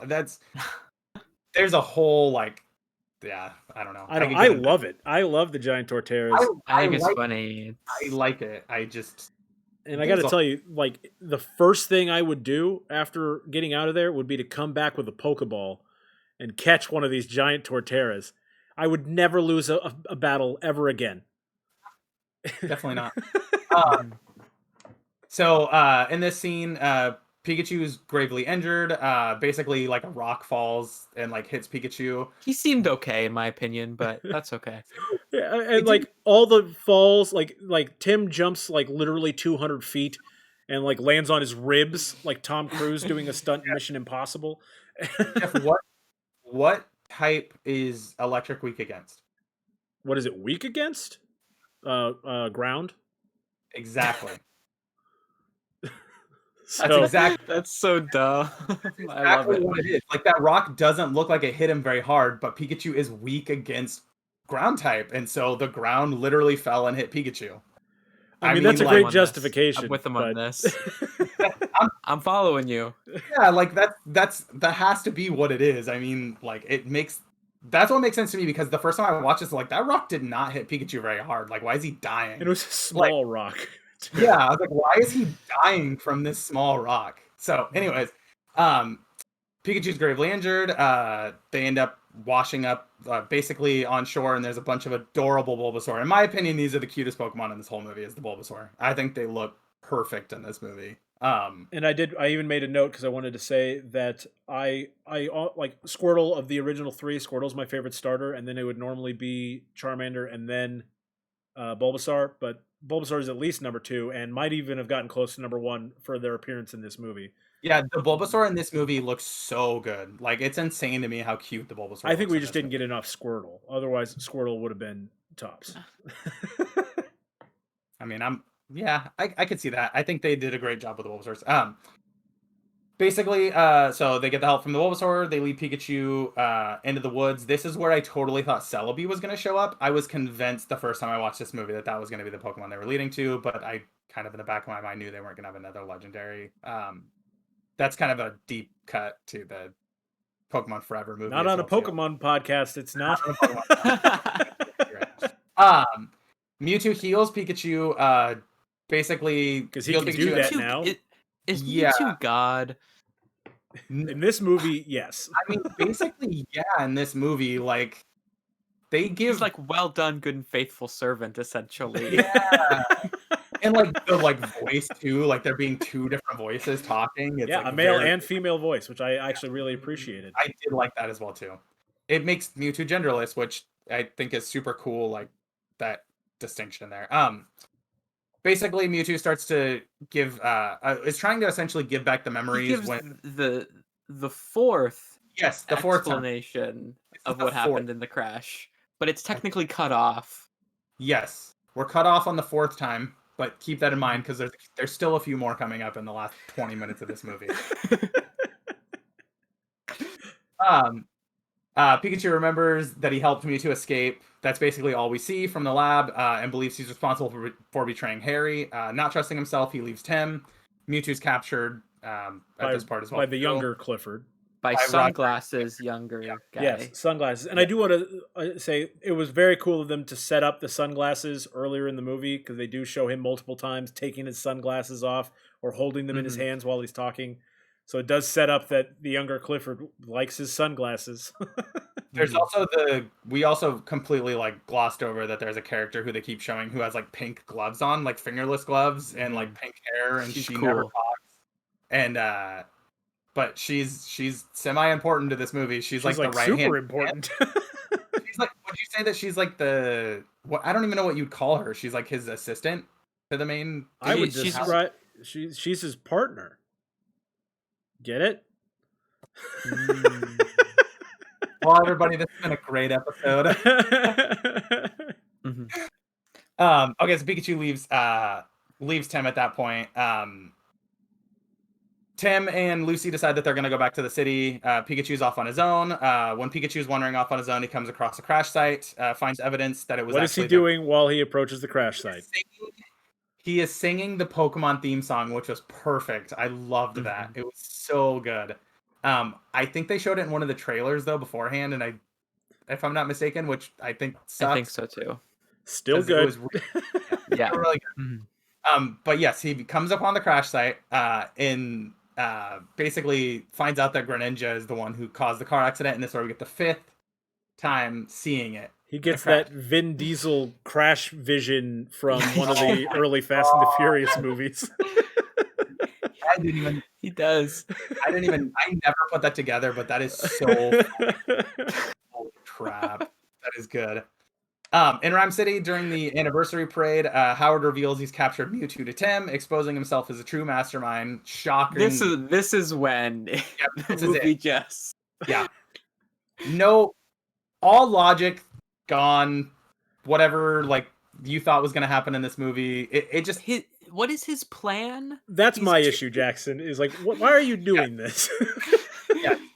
I thought I was like, okay, he wants to walk again, so he's taking over. I was like, body. okay, I can at least understand that plan. Be a god Pokemon, yeah. Yeah, he wants to be a god Pokemon. I can understand that, sure. But then like everything after that is like, okay, dude, where are you going with this? We're blending the Pokemon, and then like, okay, maybe he's just like evil and has like ulterior motives, and like I can't even decide what those would be. It's it's so where this plot falls apart is like, yeah, there's just like, it was just a fun detective movie, and then like the weird villain plot at the end for me really does just kind of like, I don't know. It was so weird. I do want to shout out that this is a movie that was mostly designed for children. Correct. So I can appreciate that they didn't want to go too crazy with like too many twists and turns in the movie. I like that they did set up with a slight head fake that you're supposed to think it's the younger the younger Clifford is the bad guy, and like I said, they set it up with the glasses and all that, and so it's the kind of twist that a kid can solve, right?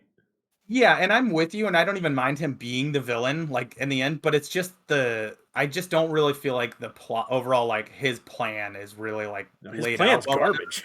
That's what I'm saying. Like, we don't really know what his plan was, and like that's kind of where for me it's like it just feels so rushed at the end, where it's like we're supposed to just be like, oh, so he wanted to take over Mewtwo and turn everybody into Pokemon. Why? Like, what's the point? Why did he want to turn everybody else into Pokemon? Like that's I mean, they kind of hinted at the idea was that was the next evolution. Yeah, like, the best form of a Pokemon and the best form of a person is for them to be one, I guess. It's kind of romantic when you think about it, and like a general romance. Yes, like the best of us. Idealism. The best of all living creatures is all living creatures as one. Putting together like what's the word here, or what's what I'm trying to phrase it? Like the people are like, I'm trying to think of like the best way. It's like the end of Evangelion. It's like that one anime. Yeah, that one Yeah. talk about a lot. That I got it in. I got it in. Good work, An Jackson. hour and a half away in. I got it. Okay, so he. I did want to shout out this. There was a missed opportunity with Ken Watanabe down there when like the madness begins. They needed him to say, "Let them fight." That would have been absolutely perfect. So also trivia: Ken Watanabe did all the VO for his character in the Japanese version of this film as well too, which is really cool. Like he That is actually, and then the That's character earlier, Sebastian, the nightclub guy, Mhm. he did all of his voice as well. And I think Wait, I don't- like in Japanese, he speaks Japanese. no, not Japanese, not Japanese, but whatever. I'm trying to remember what country it was. I don't want to be like inoffensive and like name the wrong Sure, country. but so in his Latin native America, language. country or Latin America country, Yeah, he the voice for that as well too. I like when actors do that when they come back and do the Mhm. voices for like. I like Yeah. consistency, so yeah, that's that's cool. Mhm. Okay, so he explains. Sorry, puts on the Neuralink helmet, Neuralink helmet, Of placing course, his the Neuralink mind. helmet. Yeah, You know, it was set up earlier. yeah. Mhm. Putting his mind inside of Mewtwo's. Sorry, while the while the human body remains in the wheelchair, he explains that Mewtwo can fuse humans and Pokemon, allowing Again, humans Jackson, to I got to evolve, tell you, this is not a thing from the Okay. games or the TV show. allowing humans to evolve as Pokemon can and become one with them. Okay. But this can only be done if Pokemon is in the confused state. Okay, so like I'm even getting more of the plot just I've watched the movie and it like makes more sense just reading it than it does. Sorry. It's not saying that it makes sense, but I'm like I'm Right, understanding. like I was saying earlier, it makes sense in it just accept Yeah. this sort of way. Yeah. The gas. Believing this is the. Sorry, hold on. So I they just need the lost my- gas to make the Pokemon go crazy, so that then he can use Believing Mewtwo's this power to is a fuse big them together. There's a good visual here where like the balloons are like Pokemon in their more like traditional form, which I thought was clever. And I like really- the Gengar like puts out the purple gas. I'm like, this looks like something Gengar would do. You're absolutely right. Howard releases the gas across the city using the parade balloons and begins fusing humans with the Pokemon.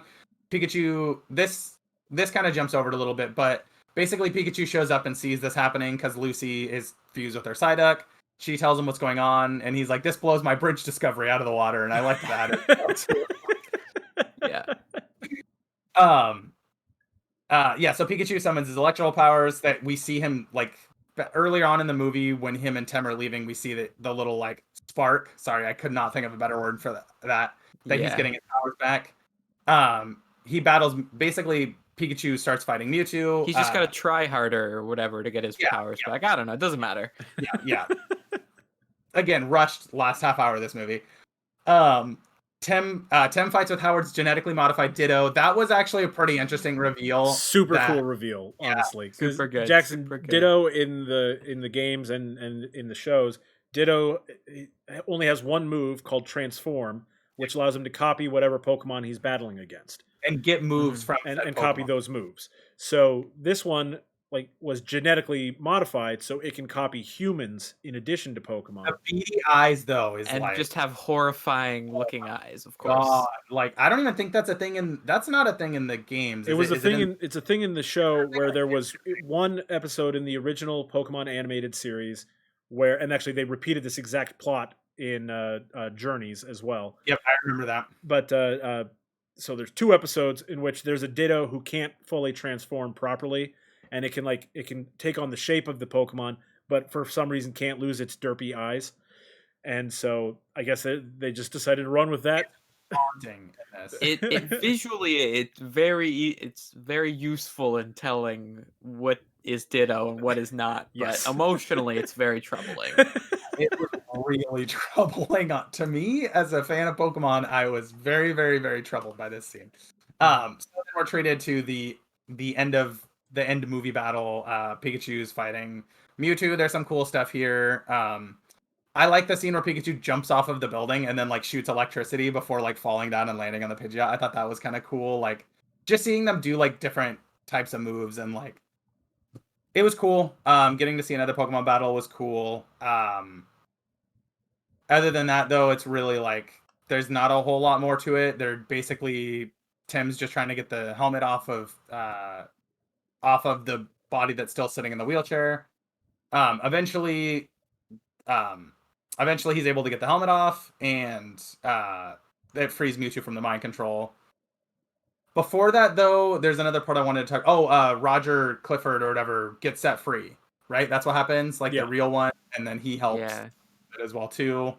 Again, this part's kind of just like all over the place. There's just a lot. Things happen. Yeah, there's a lot of fighting.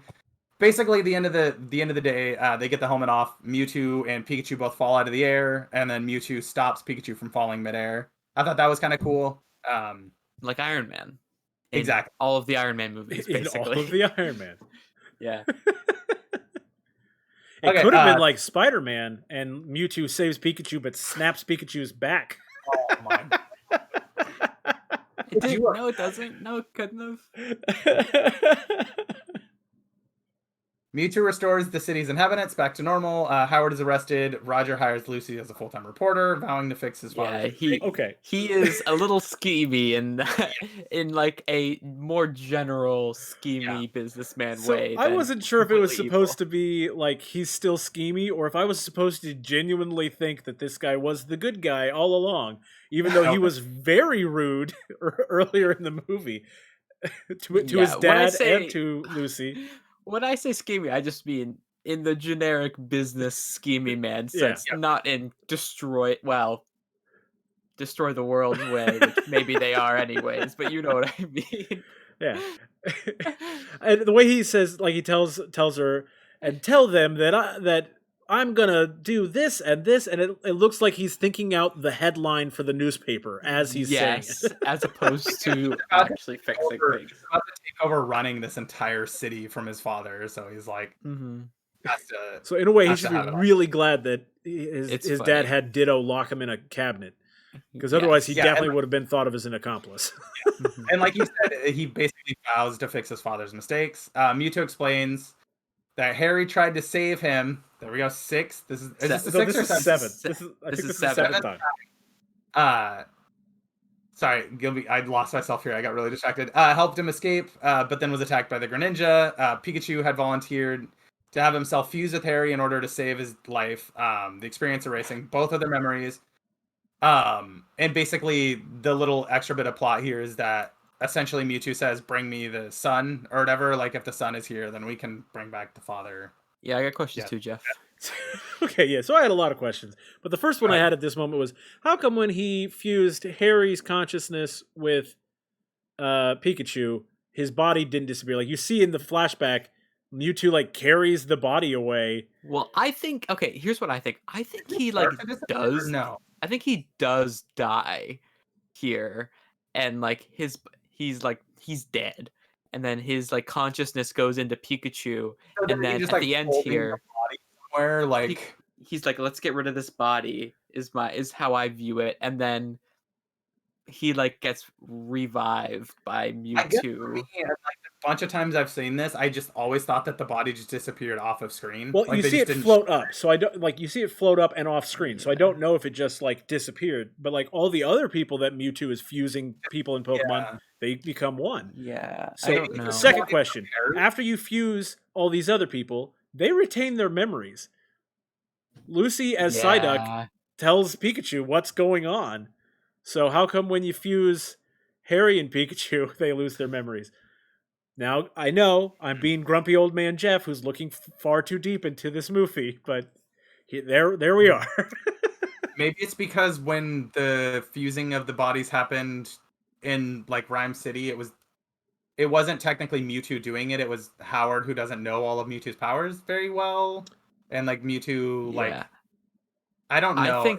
I think it's we've got to contort Ryan Reynolds' face into this movie at some point, Yes. and this is our way to do that. Yep, that totally makes sense to me. Okay, so where was I at here? Mewtwo separates the true. Harry is reunited with this Tim. This is where we find out that the dad was in fact just played by Ryan Reynolds. Just Ryan. I remember in the theater having lots of problems with this, being like, Ryan Reynolds isn't like doing the math in my head. He's not old enough for this. And I was like, I guess he's just playing older, but he just looks like 30 in this movie, and he's got a 21-year-old son. And I was like, yeah, Ryan Reynolds is too handsome to be Justice Smith's dad. For some reason, this was what got me the most. And not my because first Justice time Smith isn't watching it. a handsome fella, just that the age difference, it doesn't work out. It's not even Yeah. close. And then in this scene, Tim and Harry are saying bye to each other, but Tim decides he's going to stay in Rhyme City, and then makes a little joke as well too as they're walking off about becoming a detective or trying to become a detective. And then Pikachu does the whole little Pika Pika at the end because he likes it, and then roll the credits. And because he's Pikachu again. Because Pikachu is Pikachu again, and then it rolls the credits, and we get I really like the animation style for this with the original like Yes. battle theme or the original Pokemon theme like playing not like the Pokemon theme song, but you know what I mean, Jeff, like The game theme. And also in the show itself too, like in the very first episode after the actual like I want to be the very best song, it plays that theme as well too as it's introducing the world. And I like that they did the art style. It was similar to the Pokemon manga, which is really, really cool. But yeah, that is Pokemon Detective Pikachu, guys. Clever little film. Yeah, like we kind of talked about our thoughts at the beginning, but yeah, again, like even just reading the plot, like I even get confused just reading the last third of the movie on paper. I'm like, yeah, this all happened. Yeah, It gets a little wonky there at the end, and it's a lot like a lot of superhero movies. I find myself having to say, Jeff, just accept it. Just accept it. You'll have more fun. true. Yeah. Not everybody really like. I feel like a lot of people have issues with like sticking the landing on things, and I guess that's like you just said with superhero movies. A lot of MCU movies and stuff like that have a really hard time sticking the landing. There's very few that actually do it well. But this is another one where I think it like the very very ending after all the like weird plot, like the villain plot stuff. I like the like him getting reunited with his dad and yada yada yada. But yeah, all of the villain plot was just so stupid. The evil corpo boss plot. I was like, okay. It was silly. But yeah, everybody, that's going to be it for the review portion of this of Detective Pikachu. Let us know on Twitter what you think of the movie as well. We'd love to hear it, hear what you guys think of the movie. So next, we're going to roll right into our weekly segment of Rank That Pokemon. This week, we're going to be ranking the Pokemon number 263, which is Zigzagoon. And I think for this one, we should just combine both forms into like, so yeah. Oh, no, they have to have two rankings. Oh, you want to do two? Yeah, I want to do two this week. We're going to do both forms of Zigzagoon this week. What, sorry? Different types? They are different types. Okay. And have different evolutionary trees. This is to clarify. This is the skunk-looking thing, right? Yes, the raccoon/skunk. Cool. I did research. I just wanted to make sure that I researched. I'm going to put it up on the screen for everyone on Twitch. This is our Zigzagoon. Have two separate. It has both images. And so we have regular Zigzagoon and Galarian Zigzagoon, who appeared in Sword and Shield. Zigzagoon is just a normal type. Galarian Zigzagoon is dark normal. Okay. Well, what I was trying to say is like their Bulbapedia page technically just has them both on the same page, right? Like they're not listed as... Correct. They have one Pokedex number. But I think that they're different enough they deserve to be ranked separately. Because otherwise I think I think one of them deserves a much higher ranking than the other one does. I think we're going to agree. We're probably going to go the same way on this, where we think that the Galarian one is better, correct? Is that the one you like more? I like the Galarian one more. Which one is which? Black and White is Galarian. Okay, that one's much better. Okay, yeah, I'm glad we...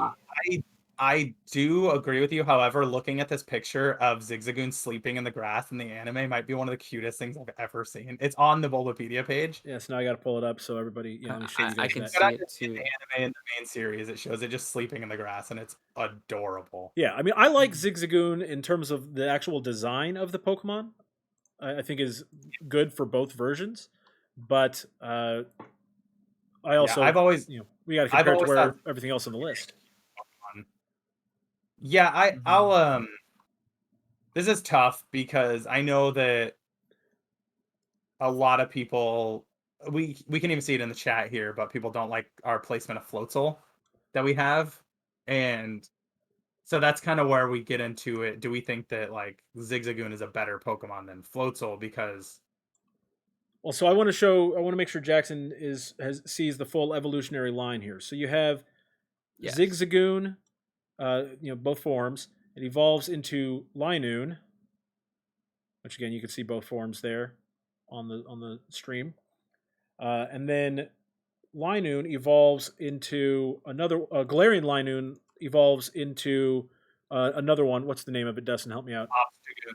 Obstagoon, thank you, from Sword and Shield, and Mhm. that's this guy. I'm not loving this one as much, if I'm being honest. It's a little too Obstagoon? streamlined. Yeah, I like the zigging. So the reason I wanted you to see, all You of mean those the Kiss Pokemon? is because hang on, let me take the Bulbapedia off the stream so people can see our faces again. Because we usually take into account their evolutions in terms of the rankings. Mhm. Of So course. the fact that Galarian Zigzagoon gets a third evolution, I think, is a cool thing. Yeah, Well- because the original one doesn't, so it makes sense separating them as well. Yeah. So what are we thinking? Well, I guess we should read the list. Give us the top 10, Dustin. Yeah, give me 1 second here. I got to pull it back up. At number 10, we have Kufant with a 2.5. Number 9, we have Delibird with a 3. Number 8, we have Hariyama with a 3.5. Number 7, we have Duat with a 3.5. 6, we have Rookie D with a 3.5. 5, we have Shieldon with a 3.5. 4 is Ruff with a 4. 3 is Floatzel with a 4. 2 is Surfetch with a 4. And our number 1 is Squirtle. And yeah. Perfect score. Yeah, Setting the Squirtle's standard. dope. So I know, Jackson, we talked about this. You're not the biggest Poke fan. Did you get a chance to look up any of these guys earlier? I did. I looked at the top 5, and if we want to hop right into my ranking here, Yeah, well, we can do Yeah. that. I think that for me, do you want me to rank or rate? Like, you mean the point rank, like on the point system? points. yeah, yeah. give me a point system. I'm going. out of I'm 5. going 4 on the Galarian form, and like a 3 on the regular form. I mean, that's kind of how I was feeling too. Yeah, honestly, that's not a bad ranking in my opinion. I like Zigzagoon. I like Linoon too. Like, even when I played through Ruby and Sapphire as a kid, I always I wouldn't necessarily that I had them on my team for a long time, but they were like on my team for a while. I did have them on my team for a long time because I used it as my HM Pokemon for a long time. That honestly adds to the. I mean, if it can learn a bunch of different HMs, it's kind of. And then with Galarian, well. Obstagoon, dark normal typing is unusual. Having a normal type Pokemon with any other type is not super common. It happens occasionally, but so I like that. And then also, I just kind of love the whole, Gene Simmons thing they got going on with Galarian Zigzagoon. Yes. Yeah, the Obstagoon character design is really funny in my opinion. Yeah, I think I agree with that. Where would you put it then? Well, so I think regular Zigzagoon at a 3, we would all agree is a 3. I would put him at number 10. Okay, right above Kufant, obviously, because it's below Delibird. Yeah. But below Delibird. Because Delibird, is the Santa Pokemon and gives presents to children from its tail, as we learned. So we can't underappreciate that. Right. So that's Zigzagoon with a average rating of 3, and then Galarian Zigzagoon we're saying is a 4. And yeah, we're in the situation where I would put it above Floatzel, but I would put it below Rockruff. Exactly. That was kind of my thought, was it was gonna. Jackson, where would you put it? Based on what I saw, I was gonna put him above Shieldon, but I will of course defer to you two experts in this field. That's kind of where we got put ourselves in a little bit of a corner here because Floatzel ended up so high. I personally like Floatzel a lot. I do too. So I like Floatzel fine. I it's definitely not going to be in my top 5 long term, but out of all the ones we have on here, it might have been in my top 5. You know what? I'm going above Floatzel because Harry said so.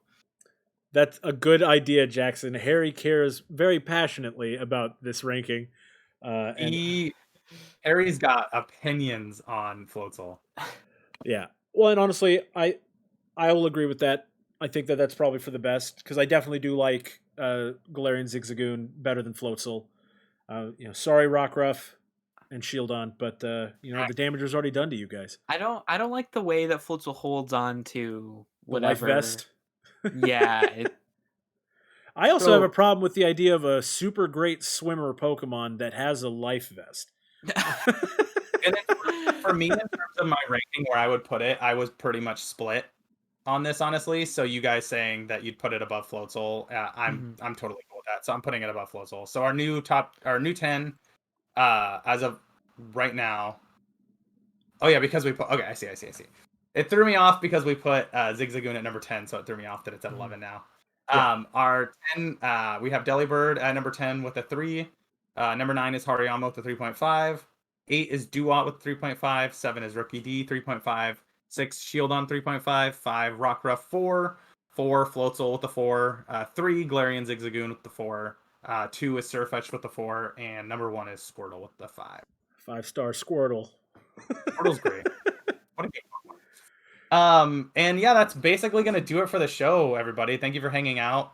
Hopefully you enjoyed getting an excuse to watch Detective Pikachu again. I know that I always do, even though I've seen it a million times. Before we get out of here, though, Jackson, what would you like to promote? Pimp yourself. Pimp your stuff. Well, you can follow me on Twitter at Jackson W. Wells. I'm pretty active on there. Despite what many people say, rightfully so, I like Twitter quite a bit. Even though I know the truth is that it's bad. You can check out Cantina Conversations. We're posting something on Monday that I think people will be interested to see. So get excited for that. Okay. And yeah. So Cantina Conversations on YouTube and podcast services. They have a whole bunch of Star Wars. Star Wars. excellent Yes, it's content. a Star Wars podcast, to clarify. Excellent. Yeah. So if you like Star Wars, I'd recommend it. And if you don't, I'll be honest, that's all we talk about, so I wouldn't recommend it. It's like the same thing with this. If you don't like Pokemon, you're probably in the wrong place. But I will say, Cantina Conversations, large variety of topics as well. They got the books, they got movies, TV shows. If you are only interested in one facet of Star Wars, they've probably covered it. So shout out to Cantina Convo and all those guys. Shout out to Cantina Convo. Jeff, what would you like to promote today? Well, I would like to promote Podcat Monsters. If you haven't already followed or subscribed on YouTube for Podcat Monsters and on Twitter at Podcat Monsters, please also find us on podcast services around the globe. I'm a little behind on the audio episodes, but I'm going to get all those up here shortly. But please follow us there. You can also find me here on twitch.tv/goodgamegrizz, where I stream a wide variety of games with a wide variety of people. And this weekend, I'm going to be playing some Dragon Quest Builders 2, which I haven't played any Dragon Quest games, and I've never played a Minecraft, so this will be a completely new experience for me. Interesting. Very interesting. I think I've started a Dragon Quest game once, but that's about it. What about you, Dustin? Yeah, and then like Jeff said, please follow us on Twitter. We would really like to involve viewers and stuff like that a little bit more. So if people want to write in with their own opinions on things when we do different review episodes and stuff like that, we would greatly appreciate it. We'll read people's quick little Twitter reviews and stuff like that. Check us out on YouTube, podcast services, like Jeff said. Also, the last thing I want to promote is my Twitch. Still trying as hard as possible to hit affiliate. I've been streaming all of my playthrough of Resident Evil Village. I wish I had a camera because I did spill coffee on myself. I got so scared playing Resident Evil earlier. That was really funny. I don't have that yet for the setup, but PlayStation Eye. Yeah, I do not have the PlayStation camera for my PlayStation 5. I hope to be getting a capture card and setting it up a different way so that I can stream as well too. But yeah, follow me on Twitch at DDanger10. I would greatly appreciate it. I might even stream a little bit more tonight. A game is super addicting. And if not, I'll probably stream at some point tomorrow after Mother's Day activities. So yeah, that's about it for me. Thank you everybody for hanging out. Jackson, thank you so much for joining us again. It was a blast. It was really fun having you on with not being a big Pokemon fan to provide a little realism about the movie. Yeah, I really like that. If you are watching us live on Twitch, hang out. We are going to open some Pokemon cards. Jackson will not be opening Pokemon cards, but if you want to hang out, Jackson, you're more than welcome to. We're only going to open a few packs before getting out of here for the night. But anyways, everybody else, have a good night. Bye.